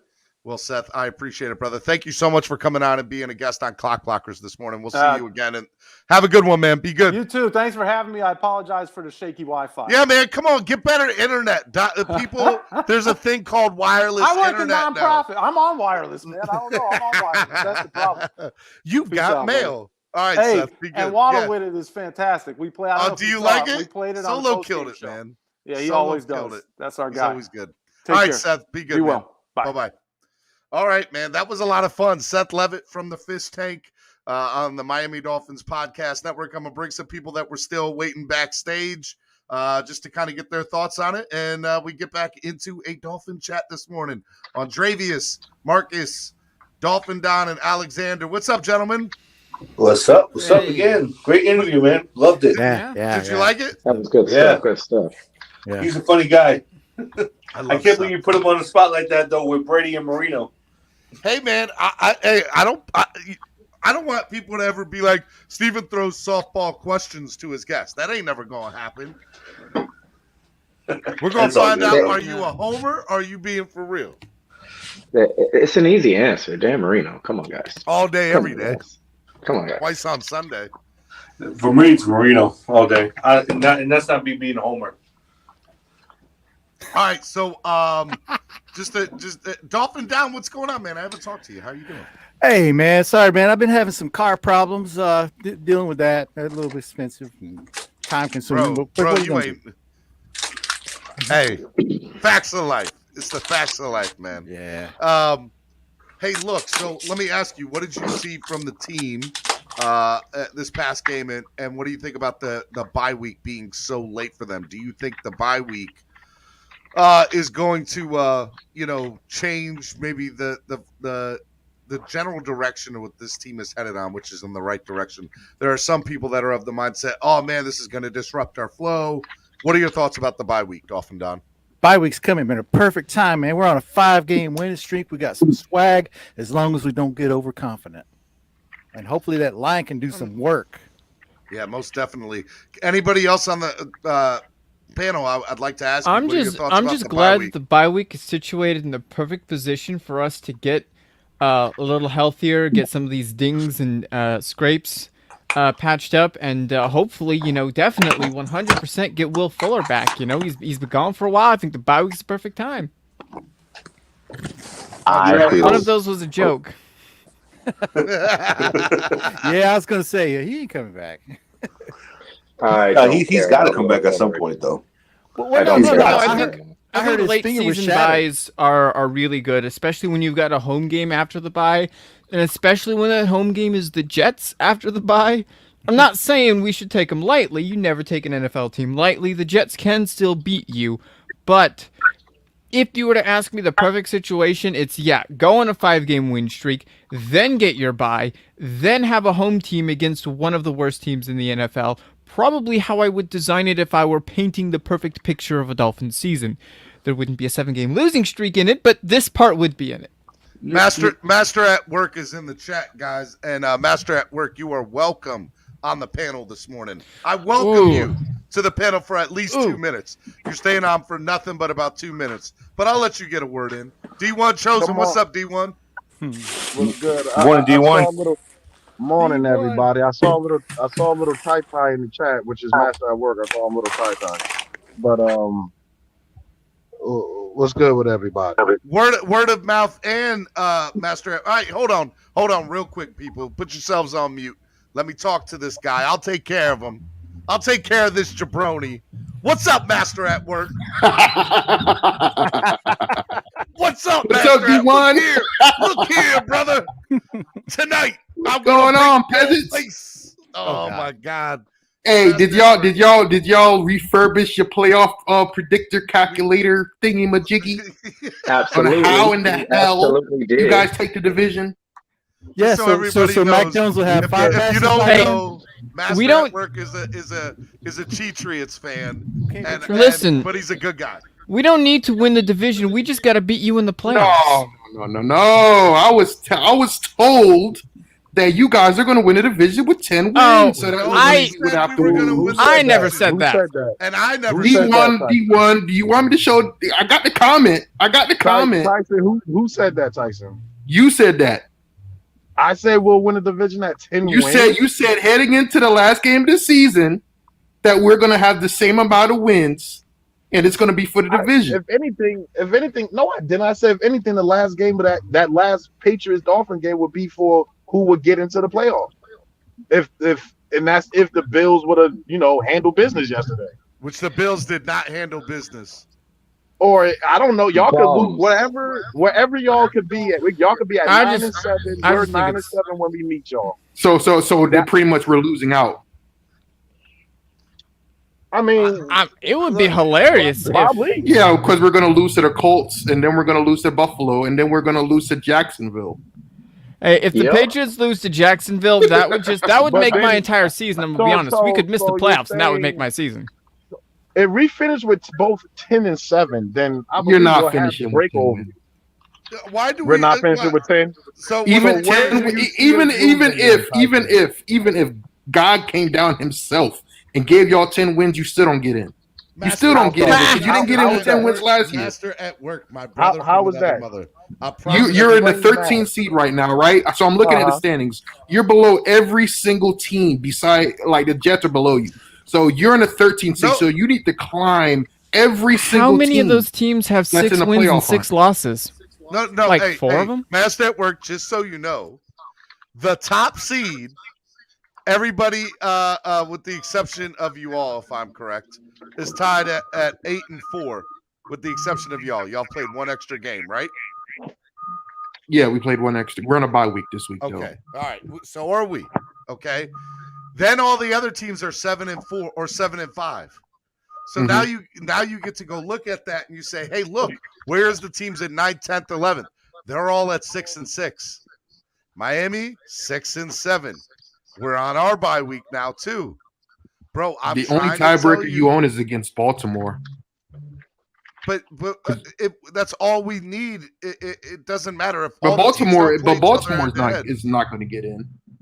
I don't think so. They're Master at work. I'll say this: Lamar Jackson's been playing like straight dog doo-doo the last couple of weeks. But we broke him. We broke Lamar. Yo, he looks so bad. We broke Lamar. But I'll say this, Master at work: all the playoff calculators we broke Lamar. that I did, remember that. I'm telling you right now, the Dolphins were not going to move out of the 13th position until after the bye week. So, like, we're on the course that we're supposed to be on. You need a couple of games to go your way next week to even be in a discussion. No, we don't, because you do. Because I looked at the games. Master at work, the way that our playoff generator, I forget the website. It's like 813 or whatever. I forget the website. We have an 85% chance of getting into the playoffs right now, as long as we finish 10-7. 85% chance. That's only going to You have to beat Tennessee in a couple weeks too. That's not going to be an easy game. Yes, it's not going to be easy, but no, it's not. When has the Dolphins ever had an easy game? Master at work, can you be honest?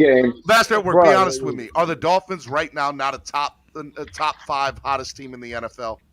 Top 5. If you want to go by win streak, I'll give you that. By win streak wise, you are hottest, but not in the NFL. So who is? Are we talking about hot teams, meaning win streak? Yeah, I mean, people would not want to face us right now. I want to face you. Oh, you're gonna lose. Bro, don't worry, you'll get that chance. You'll get that chance. I can't wait till the last without saying. We'll see you week 18. And to be honest with you, I'm gonna say this again, and I've said it since you started this stuff. I got a question for Master at work.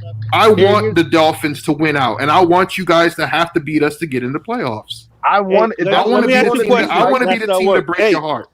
Tyson, that's what it's going to be. Come down week 18. That's what it's going to come down to. Yeah, but we'll clinch by then. I guarantee you. Master work. I got a question though for you though. I got a question for you, Master work. Yeah. All right, so I know you're on this hot streak right now. Somebody's getting feedback, so put yourselves on mute. Go ahead, Marcia. I know you're getting you got this nice hot streak, but be honestly, how do you feel? How is Tua 2-0 against Bill Belichick, bro? How does that I mean, happen? I don't count last year's win because that was against Scam Newton. I will give you I don't week want to hear 1. that. I ain't gonna take week 1 away from you. You gotta give credit where credit is due, man. Who cares about last season? If you guys had made the playoffs last season, then we would be talking. But y'all, no, that that's win not. didn't That's do not. anything. Y'all That's didn't make not the fair, playoffs bro. last Like, season. And let me be honest with you, Master. Did it? I'm not trying to take anything from your win last night. I'm not. My question to you is though, you can't even really evaluate your team based off last night's game. Yeah, I can, and I'm gonna tell you how I can evaluate them. If we can win without passing, I mean, we passed 3 times last night, and we still won. Like we didn't even need to throw the ball to win y'all don't against trust Mac Buffalo. Jones. Against Buffalo, no. Here, what you guys are not talking about is there was 50 miles per hour winds yesterday, right? So why would you put your quarterback in a situation to put the ball in the air? I mean, did you see what Josh Allen did yesterday on the last play of the game? He had Cole Beasley wide open on a slant. The wind took that ball away from Cole Beasley. Like, if the wind wasn't the way it is, we lose yesterday. You know what I mean? On that play. This wasn't the first game played in windy weather. Cole Beasley misread. Hold on. Give me another. This ain't the first game played in windy weather, but this is the first game with 3 pass attempts. Yeah, that's true. There wasn't a game this season that had 50-mile-per-hour winds. No. Hey, look, Master at Work. I'm never going to sit up here and dog you. I hate your team, just like you hate mine. But I promise you on everything, I'm trying to be as unbiased when I say there's nothing I learned last night from the game. I didn't learn, is Buffalo better than I'm putting you on mute, Master. Well, somebody's got bad feedback. It's Marcia. Somebody does. I don't know who it is, but you got bad feedback. Master at Work, I promise you that I learned, like, there was nothing I learned last night to be like, you know what? New England's the better team of this division. And I'm not trying to hate. I'm just like, I didn't get an accurate because of the 50-mile-an-hour winds, because it was not a regular game. Here's what I learned. If I learned anything about you last night, Master at Work, it was this: that Bill Belichick, as much as I hate that man, and I hate him, he's a genius. He always plays to whatever the conditions are or the team is. He doesn't ever do, like, he's the fact that he knew, okay, we need to be on this side of the ball in the fourth quarter so that the wind, if we need to kick a field goal, is good. Making sure they're on the right side of the field, the hashtags of the field to kick a field goal. Sean McDermott didn't think anything of that last night. If Sean McDermott knew to be on the left hashtag, they would have made that one field goal. Yeah, but we did learn something last night, man. We learned that Buffalo is built for July, New England, and I think Miami built for December. Do you think Tua? How do you think Tua would have done yesterday in 50 miles per hour wind? I think we'd have been fine because we'd run the RPO anyway, and we would have been I think we would have had more than 2 pass completions. Mostly, yeah, because Flores is not that smart. So obviously, you guys would have. Oh, don't hate! And you guys don't have the running game or the offensive line. Alex, it's Alex. You don't have the offensive line or the run game that we do. I'll see you later, man. So you would have no choice but to put the ball into his hands. You can't just be doing my boy slander like that. Master at Work. I'm not. Listen, he's played well. The guy. He's talking about Flores. And I'm gonna tell you why it's great that he played well. Because his draft stock is up. That means when the offseason comes, you guys go for Deshaun Watson. You guys can trade to him. Please, you act like. I have a question. I have one question for you. Hold on, Mr. Master at Work. Anybody else getting bad feedback? Alexander sounds like Mr. Roboto over here. He sounds like the 209 guy. Alexander, that's you, Alexander. D1 wants back on the thing. All right, let me. Hey, Master at Work, I got a question for you. What is it? Hey, last night when Judon got hurt, is he going to be out for a while, or is it just like a quick game? He came back the very next play. Oh, okay, got you. It was a fake injury. Alexander, Alexander, fake injury. Gotta love that. Yeah, because we needed to stop the clock for a minute. Alexander, you sound like Mr. Roboto, bro. I don't know what's going on with you. All right, let me bring on D1. D1, go ahead, D1. I just want to ask Tyson, you gonna avoid me again on Hate Week? How am I? I didn't avoid you last hate week. I made a response video. Oh, you made a response. Yeah, you didn't see you did the Eichelkäse, and I responded with I'm a sorry. We don't German. follow. We don't follow. You did the Eichelkäse, and I did the little my little German response at the very end. Okay. That was literally my response. Right. All right. Oh no. Most definitely. Listen, if we got something to play for, well, if you guys have something to play for, you guys need a win to get in the playoffs. It's no holds bars that week. Bro, what are you gonna say? What you gonna say when 2 is 3-0 versus the Patriots? I mean, if you guys win and you guys are already eliminated, I don't care. All right, Mac Jones is nothing special. Master at work. Mac Jones is nothing special. In 20 years, so I'm not worried about it. Master at work. We'll see you in a couple of weeks, my brother. Did he ever pay his debt to TD though? See, that's Nah, he's not gonna pay that. He gotta wait. Haven't y'all heard he gotta wait not to pay that? He found it out. Y'all don't know? There was no timetable on it. Oh God. Master at work. That's why you. Before things start getting real on my channel, you have a good day, Master at work. Peace out, guys. That's why you can't bet with Patriots fans. What is wrong? No. What you gotta do is you gotta lawyer that stuff so that there is no out, because bro. They're gonna take that Bill Belichick mentality of, if it's not technically illegal, I'm still gonna do it. What's up, Alexander? Guy, let me ask you a question. I've been wanting to ask him, but unfortunately he kicked him off the panel, which is okay. Which is fine. I hope it's okay. I didn't mean it like that. But I was just saying is that what do you guys really think Mac Jones is something special? No, I call him Black Jones. I call him his mama named him McCorkle. I call him McCorkle. Oh, I call him Macaroni, but Macaroni Jones, but his middle name is McCorkle. I'm calling him McCorkle. Because I've been meaning to find out this for the longest. Okay, he throws 3 passes. He throws for three attempts yesterday, right? 3 attempts the whole game, right? But Tua's first start against the Rams, he only threw for 80-something yards the whole game. Yet he gets criticized, but Mac Jones does not get criticized. Because he's on the Patriots. I've been wanting to find it. Zach Wilson, the same thing. Zach Wilson throws 5 picks. Oh, it's okay. He'll bounce back. Tua throws 2 picks. Oh, the guy sucks. He sucks. He's terrible. This and that. Like, what is with the hate on Tua that I'm just not getting? I'm just not understanding from other media members. I mean, it's because he has slightly darkish skin. No, I wouldn't say. I think it's because we're on such a downslide for so long. I think it's because he's Christian. I think it's because he's on the Dolphins. I'm gonna be honest. The Dolphins have been like media punching bags for the past 20 years because we haven't done anything. But why? Because we're always making moves. We're always in the hunt, but we never. From what I hear from older Dolphin fans, it's because we didn't do anything with Marino. The Jets have sucked for like 20 years, but I don't see this hate on. We had the greatest quarterback. Yeah, but that's the thing. The Jets have sucked for 20 years. D1. They ain't really sucked. I'm about to bring on your boy, but I need you to say something nice to him first before you guys go at it. You got to let people know. You got to let people know that there's love. Okay. Pete, what's up, Pete? What's going on, guys? Thank you for having me up. Oh God, it's Pete. Hold on, Pete. Oh my God. Hey, it's Pete.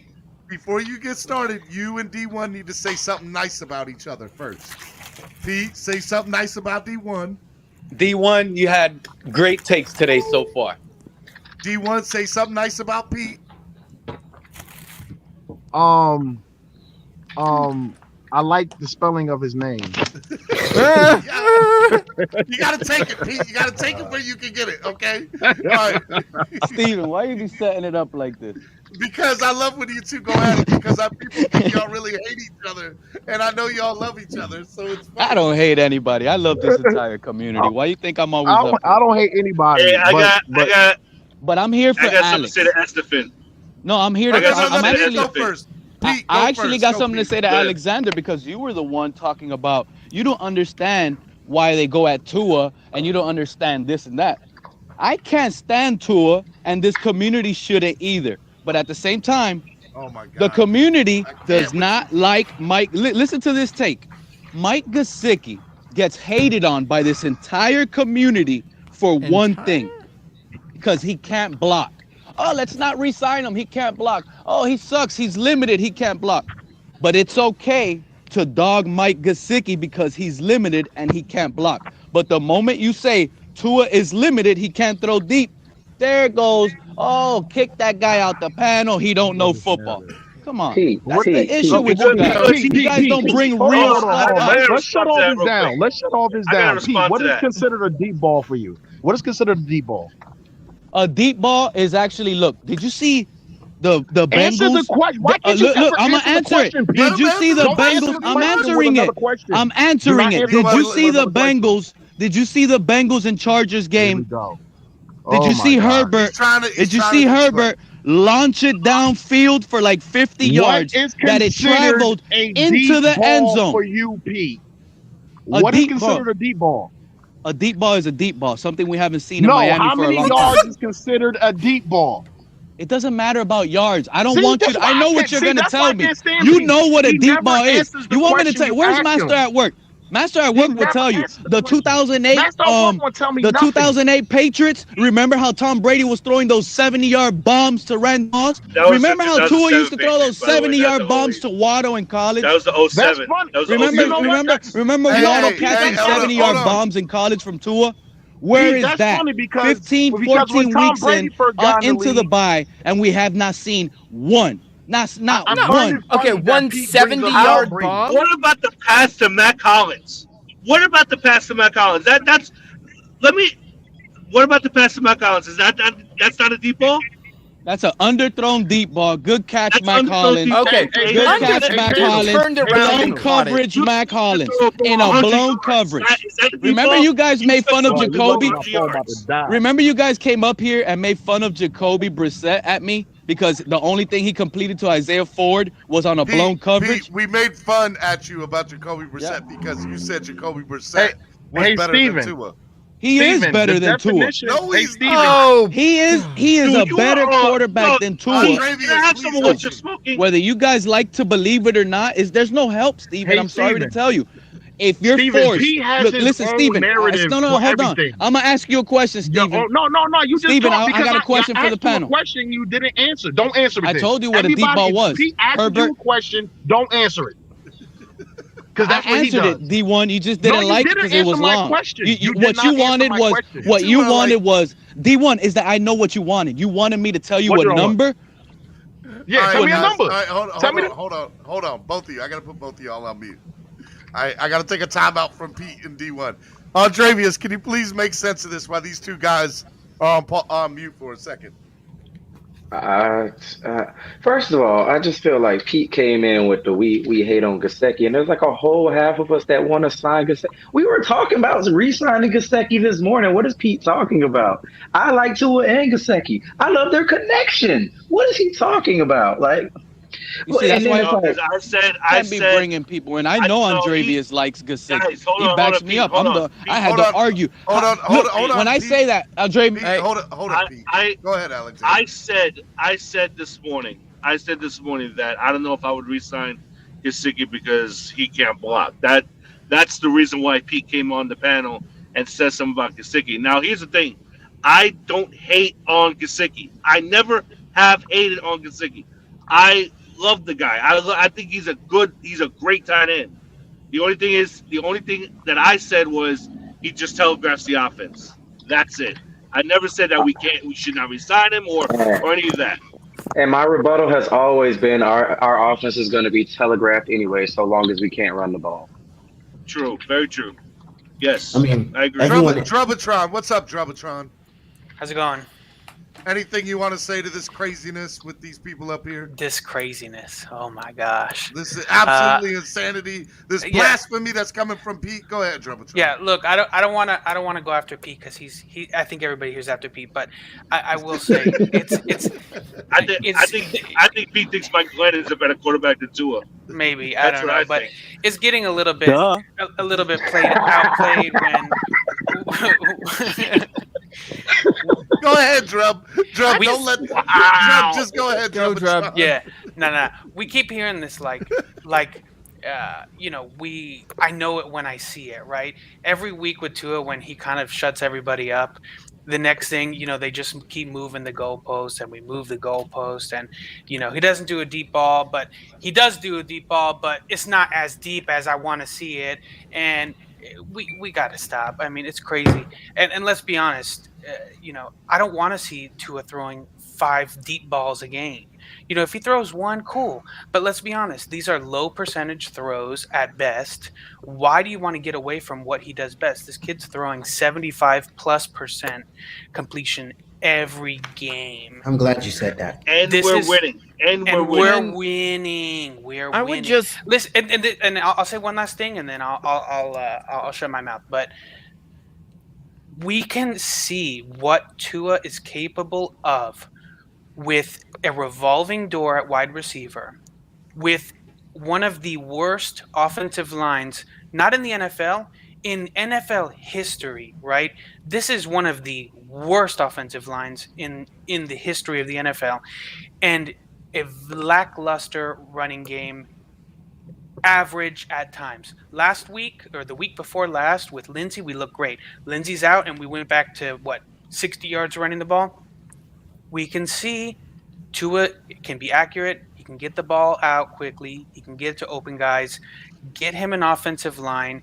Let's get these wide receivers healthy. Tua is not at all going to struggle moving forward if we can make improvements in those positions. I love Jumbotron takes. I love Jumbotron takes.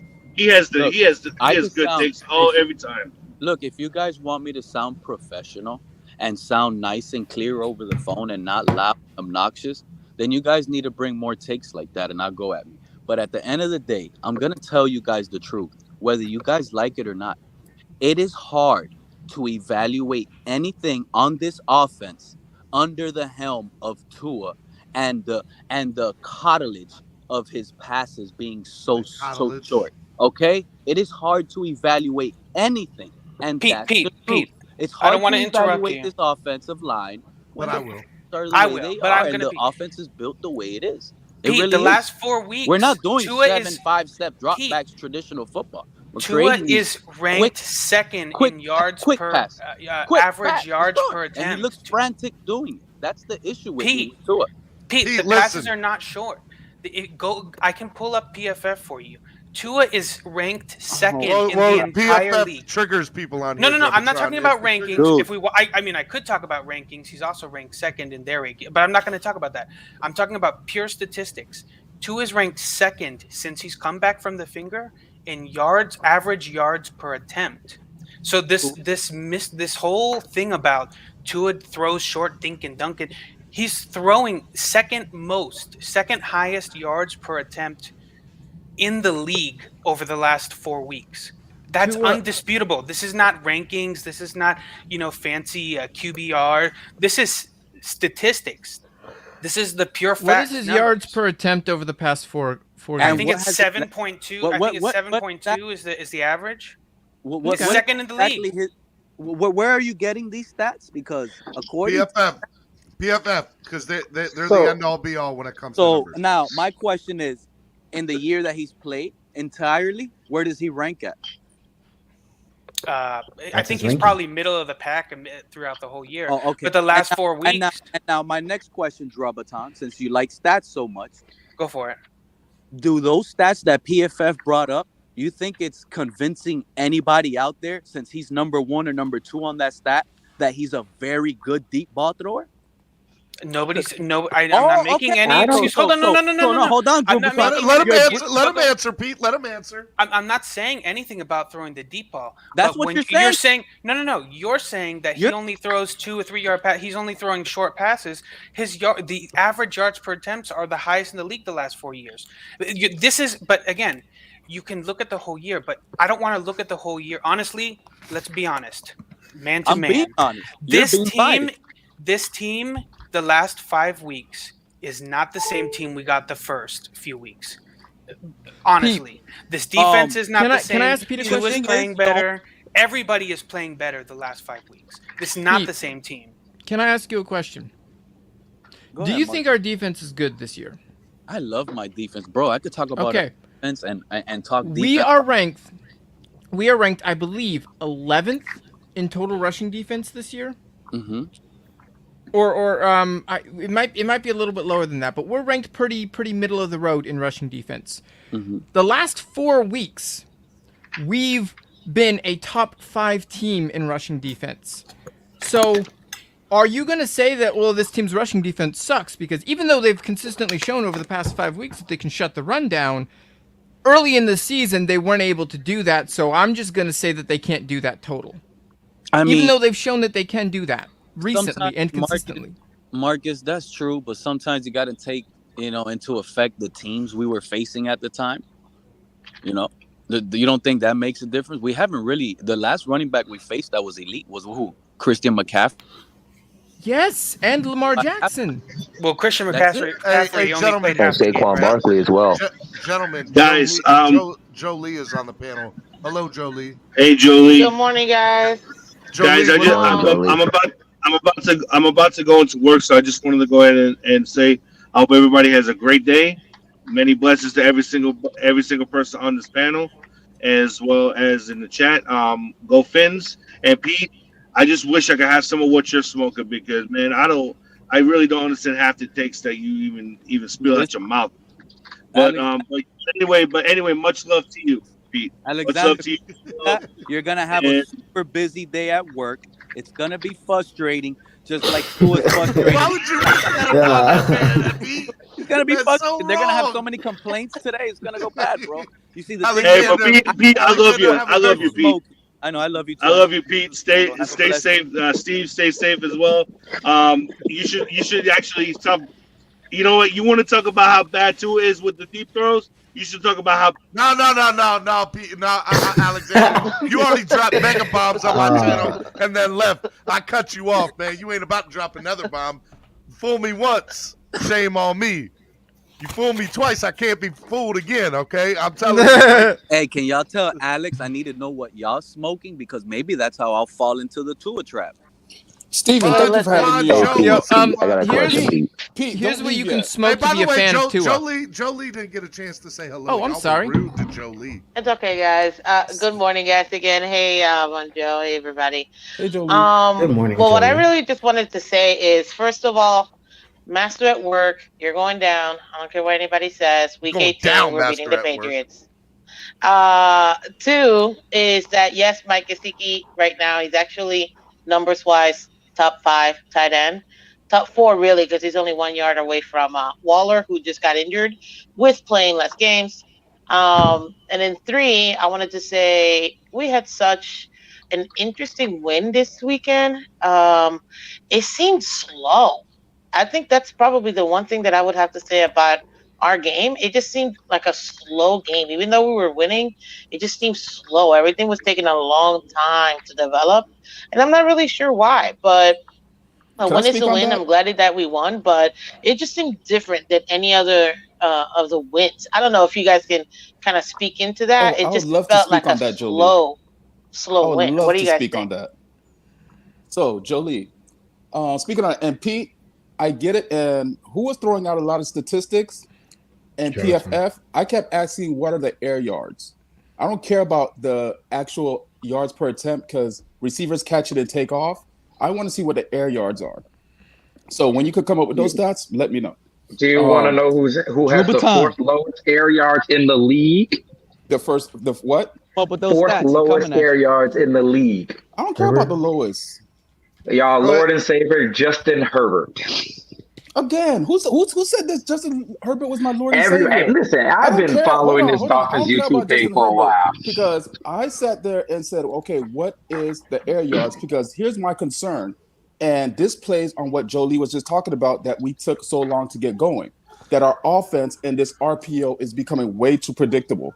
That little slip screen where the tight end leaks out after Albert Wilson goes in motion, that play that we've been running for the past 4 weeks, defenses are getting hit to it. Okay, that little wheel route that you could see coming from a mile away, they started taking that away. The only thing that we have right now is the slants, and that and Parker came back to develop a back shoulder throw. We can't run the ball because again, why would teams let us run the ball if they're going to put 7 to 8 men in the box? Excuse me. Why would teams not put two safeties high? People keep saying that there's 2 high safeties. No, there's 1 high safety, and they load our box because they know the pass is going to be short, it's going to be quick, and those short passes are extensions of our run. We don't sit there and give them. We don't have no respect to say, hey, we got to challenge you guys deep, so you guys can't load the box on us. So maybe we could go ahead and have an advantage to actually run the ball for once. You know, Vaughn, just to add to that real quick, I'm gonna be honest, I don't even get what last the night's argument game, I watched it with the way that New England just ran the ball.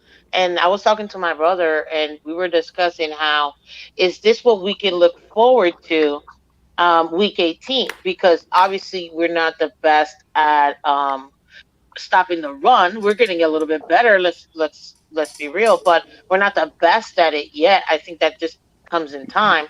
Hello, Luke Quave. That's Gorilla Luke. Oh, Gorilla Luke. Good morning. But it seems like for us, is that something that we have to worry about since they literally only ran the ball the entire game.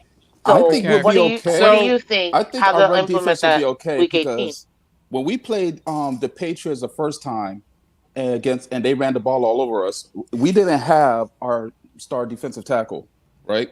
And go ahead. No, I was gonna after you finish with that, Von Davis? Joe, I have something I wanted to. Week 1, he was there, right?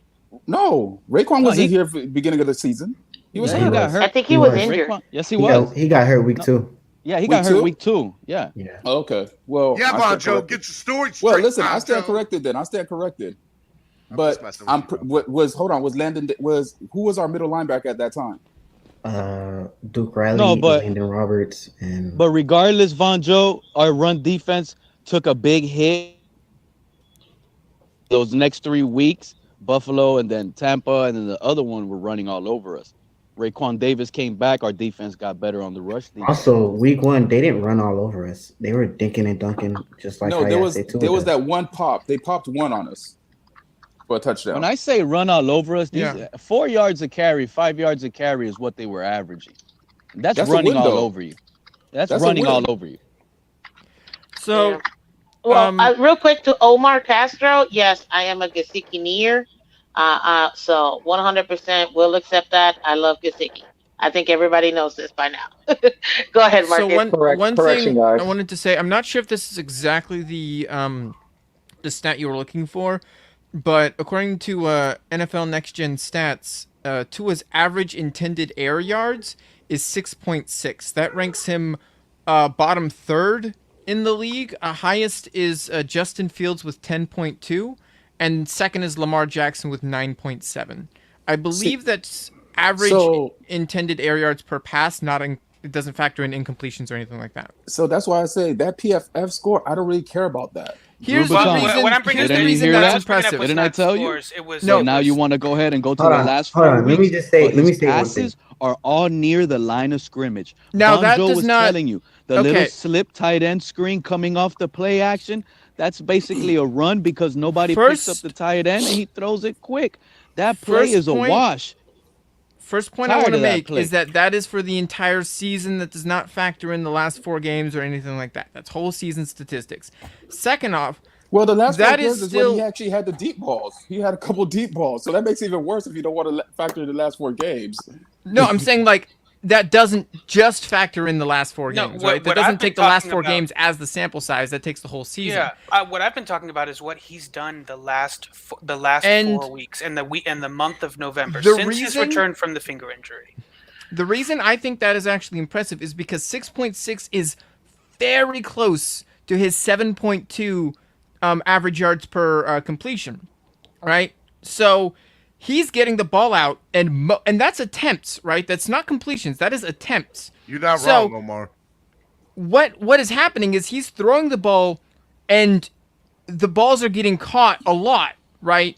And the balls are not necessarily getting a ton of yak, so most of that production is on Tua's arm, to his hitting tight windows. He's getting coverage. He's getting coverage near the line of scrimmage where boxes are often stacked against us. Here's the thing. Here's the argument. This is the reason why I can't really stand behind that is because Tua's success has really come through us running the RPO recently. When we ran a pro-style offense, he was not successful.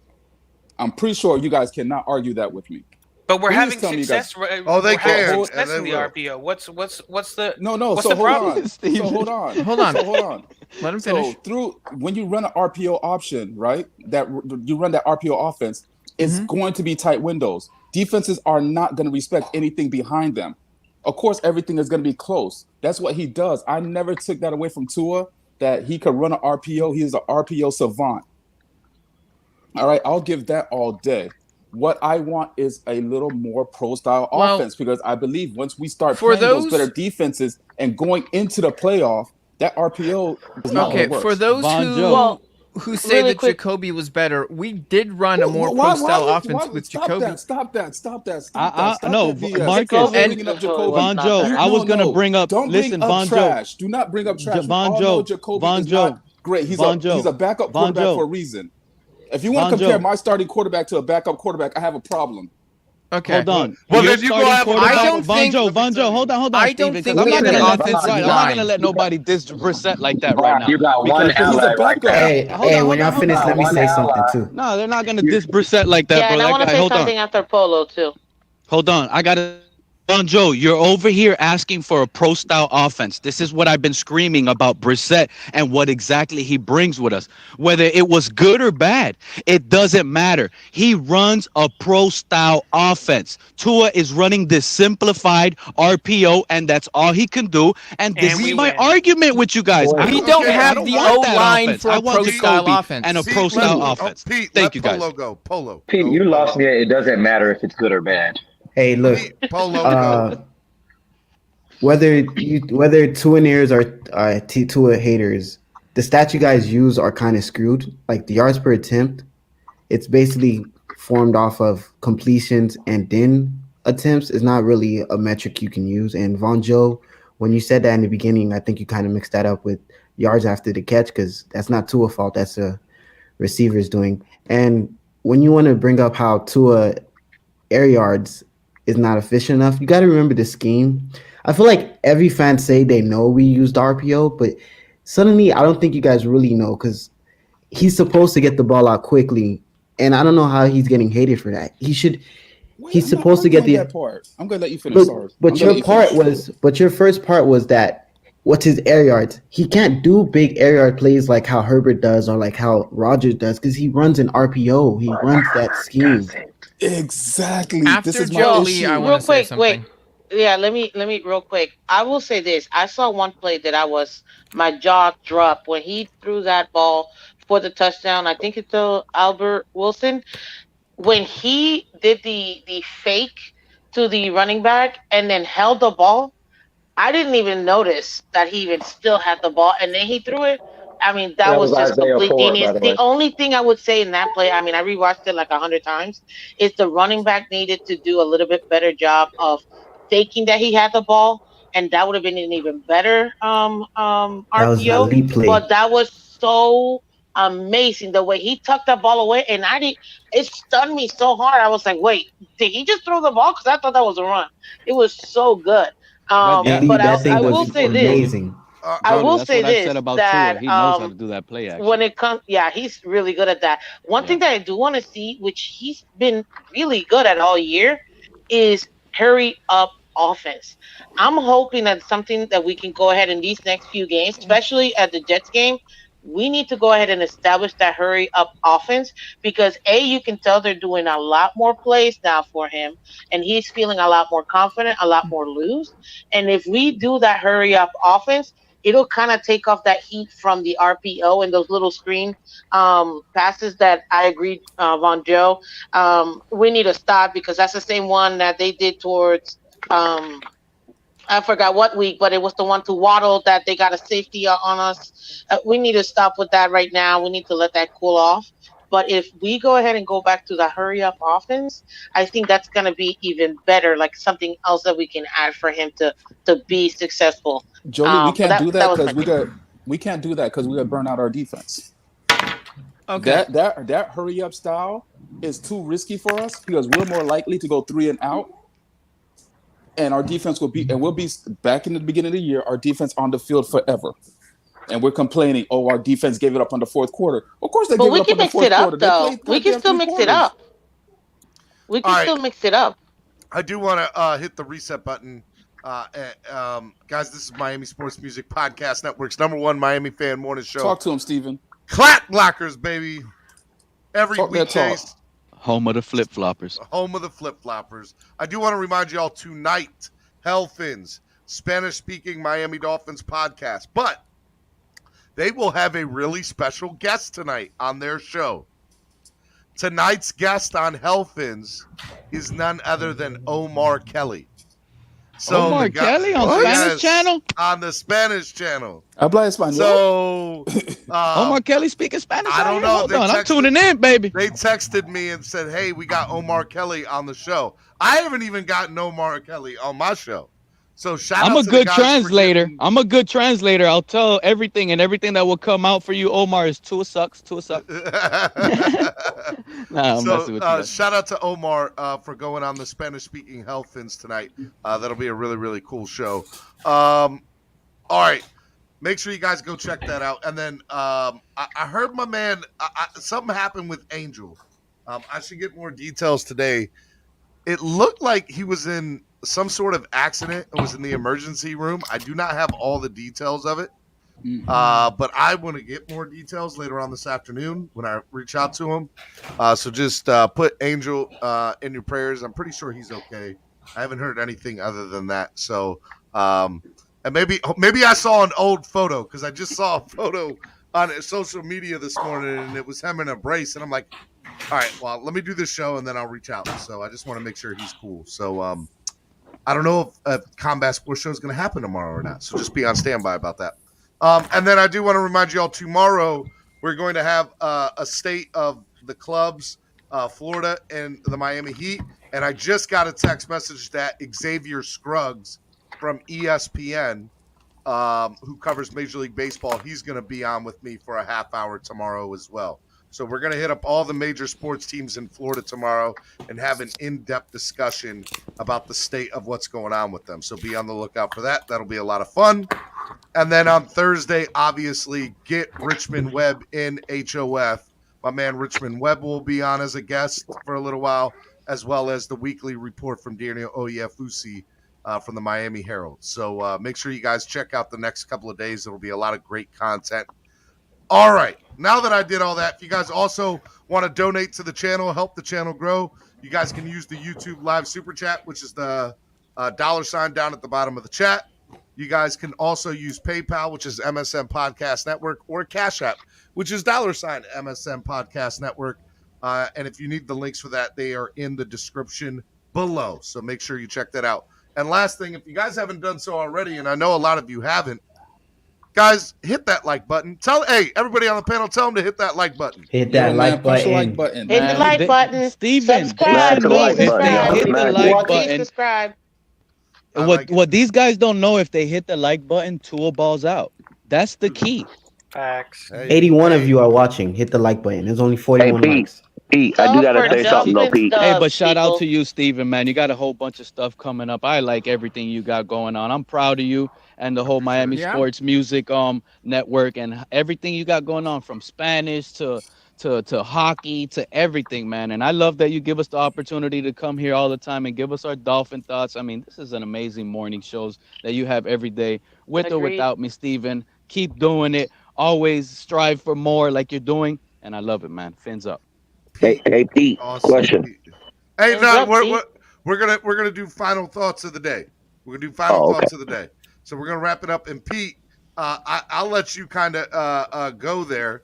I'm gonna just go, man. Look, to be honest, man, we continue to win, and I'm talking about the Dolphins. We're winning. We're on a 5-game win streak. It is better feeling than being 1-7. Yeah, you guys might not hear me so positive because maybe I've been on a down end for so long. It's hard to like try to catch me in again, But at the end of the day, you can't take away what we've done lately, and that's win 5 in a row. It's hard to do at any level, so therefore I give credit to my team. I love Flores. And let's go, man. Let's just keep winning and let's see what happens. Pete, I ain't mad at you, brother. Pete equals clicks, ladies and gentlemen. Pete, I love you, brother. I'll see you next time.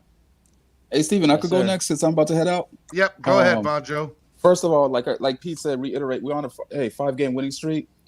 This off week for us is going to be true and telling because that's going to start clearing up a lot of the play-up pictures because it let all the other teams catch up to us, right? And now that window starts to look a little more clear.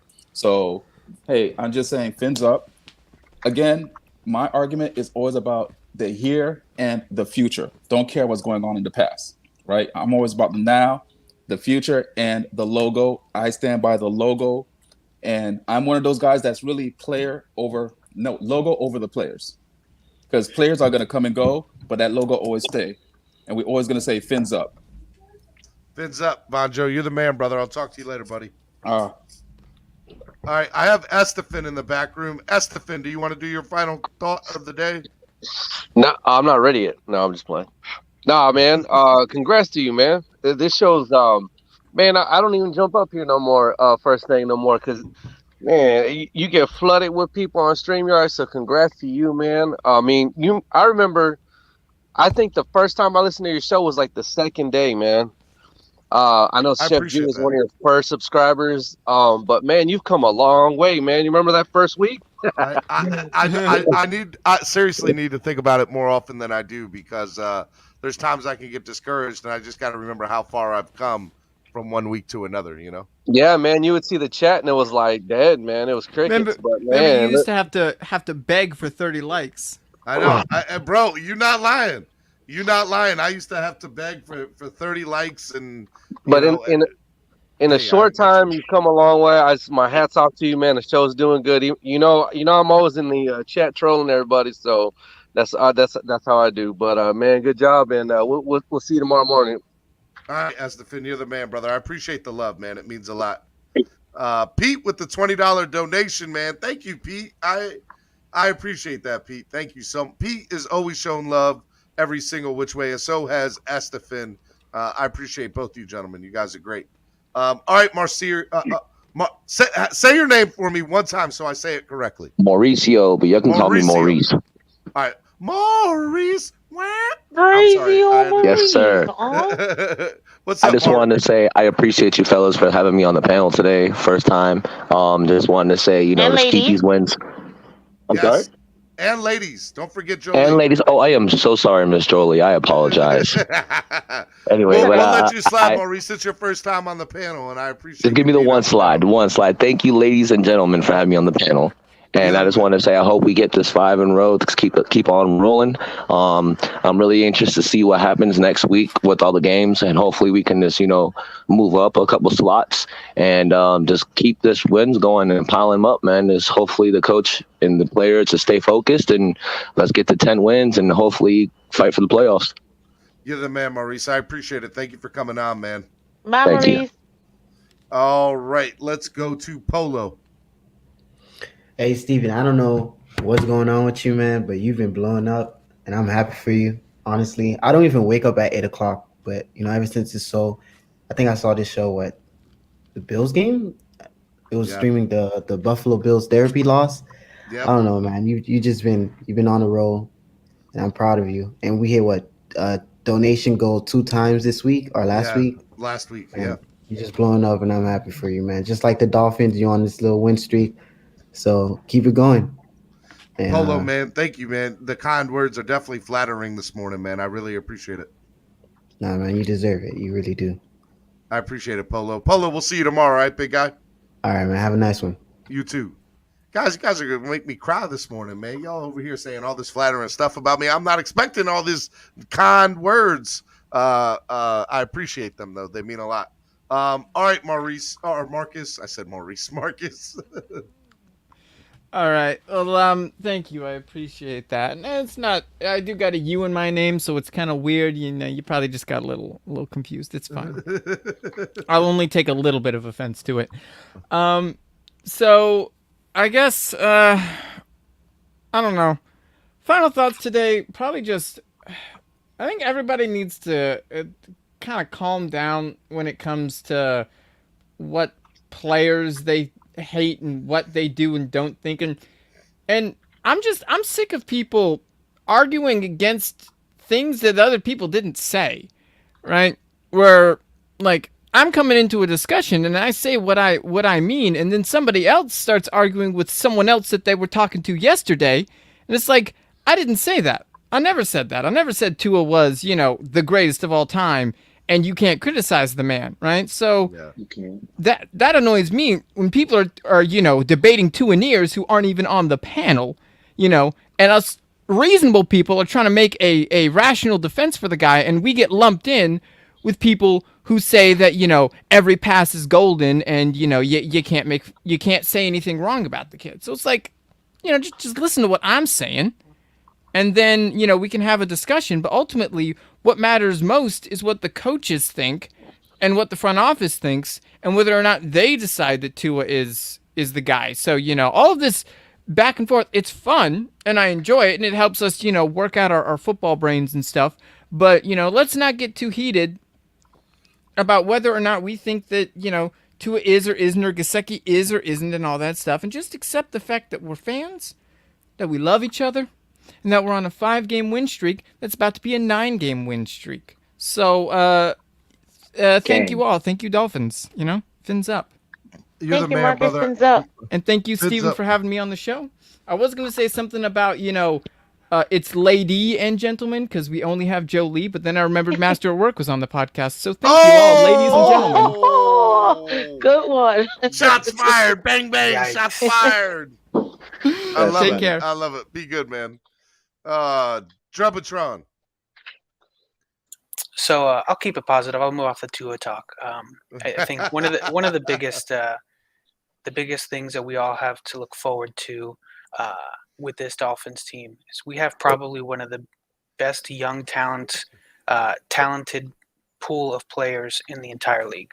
We didn't see it early on in the year, but we're seeing it now with Jalen Phillips really, exploding. Javon Holland continuing his dominance. Jalen Waddle being not even one of the best rookies, but one of the best wide receivers in the league over the last few weeks. So there's a lot to be hopeful for with this young team. And then as far as the Tua haters, I'll just on this final note, I'll leave you with this comment that Devontae Parker made to Logan Ryan after he made that comment that he's like Tua, that he could throw like Tua. Hold that L, boy, and keep quiet. Have a good day. I like it. I like it, man. On Be the easy, game. man. I like it. All right. I'm gonna let Andrevius go next. Make Joe Lee last. All right. I just want to piggyback off what Pete said. Your show's getting big. It's getting better every single day. You're doing your thing. I just hope you don't get too big and forget about the people. You know what I'm saying? I haven't yet. And I feel like I'm one of the latecomers to the show, but I try to support, and I feel like I'm here as long as you here. Shout out to the OGs though, like Pete, Cap for Life, Pam, Chef Jew, the people who've been supporting you from day one. I appreciate that. Yeah, we gonna support you. You were the first person to ever show up to one of my live events, so yeah. But yeah, we're gonna keep supporting you so long as you keep this thing going, and Yeah, shout out to the 2-yard lefty assassin because everybody says he can only throw 2-yard 2 yards. Tua. Blah blah blah blah blah. If it works, it works. Don't let that be a thing. Please don't let that be a Listen, thing. Shaquille O'Neal had one thing, and then nobody could stop it. So until you stop it, shut the hell up. I'll give you my swear jar money. You're the man, Andrevius. I love you, brother. Be good, man. Bye, Davis. All right, Jolie. And then there was the one, Jolie, the one. Oh. Well, first and foremost, thank you, Stephen, for having me and allowing me to share my thoughts. And for everybody always coming in every morning. I mean, it's great to start the day off listening to you guys and the different points and things like that. I love that we're able to go ahead and still collectively have our own opinions, even though we may or may not agree, but we're still respectful. Even if they're towards each other. completely wrong. Even if they're completely See, wrong. I don't see it as right or wrong. I just see it there as is. what But there is, though. as their own personal belief to what they believe. But at the end of the day, honestly, as long as the Dolphins are winning, that's what matters. And we have such great people here, like Andrevi said, Pete and everybody else. Pete, I'm always laughing with Pete because he's just, I like how he trolls. It's really nice. But overall, this has been such a great experience. At first, you're like, is this guy for real? Yeah. And then you hear him and you're like, nah, he being serious. He really believes that trash that comes out of his mouth.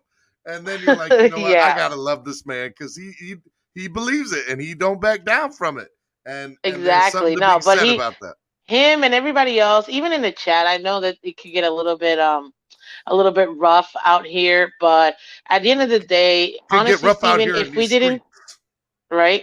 If we didn't have this outlet to really share our thoughts, it would be really difficult as Dolphin fans. So having all the the YouTube content creators like you, obviously, TD, Dudley, and all the other ones like the Fish Tank and all of that. All of this information just makes us a better fan base, and I'm just happy to be here and to also support. And at the end of the day, go Fins. That's all that matters. And watch, there's a path for us to make it to the Super Bowl. I don't care what anybody says. Is it likely? Yes, it is. Could it happen? Absolutely. Will it happen? To be determined. But that's all I'm going to say. But we can make it. So fins up, and thank you, everybody. Have a wonderful week. Bye-bye. You have a wonderful week, too. I appreciate it, Jolie. All right. This has been a really fun show this morning. Clock Blockers, home of the #1 Miami fan morning show right here on the Miami Sports Music Podcast Network. You guys have been fun. A lot of fun. Make sure you guys tune in tonight to Hell Fins. Omar Kelly will be the guest tonight on Hell Fins. So I am super excited about that. It's going to be a lot of fun. Make sure you check out my guys. And just want to let you all know you're all the best fans in the world. Thank you for the love and support and the donations today, as well as hitting that like button. This is Miami Sports Music Podcast Network. I'm your boy, Stephen D, right here on the #1 Miami Fan Morning Show. Clock Blockers. See y'all tomorrow. Peace.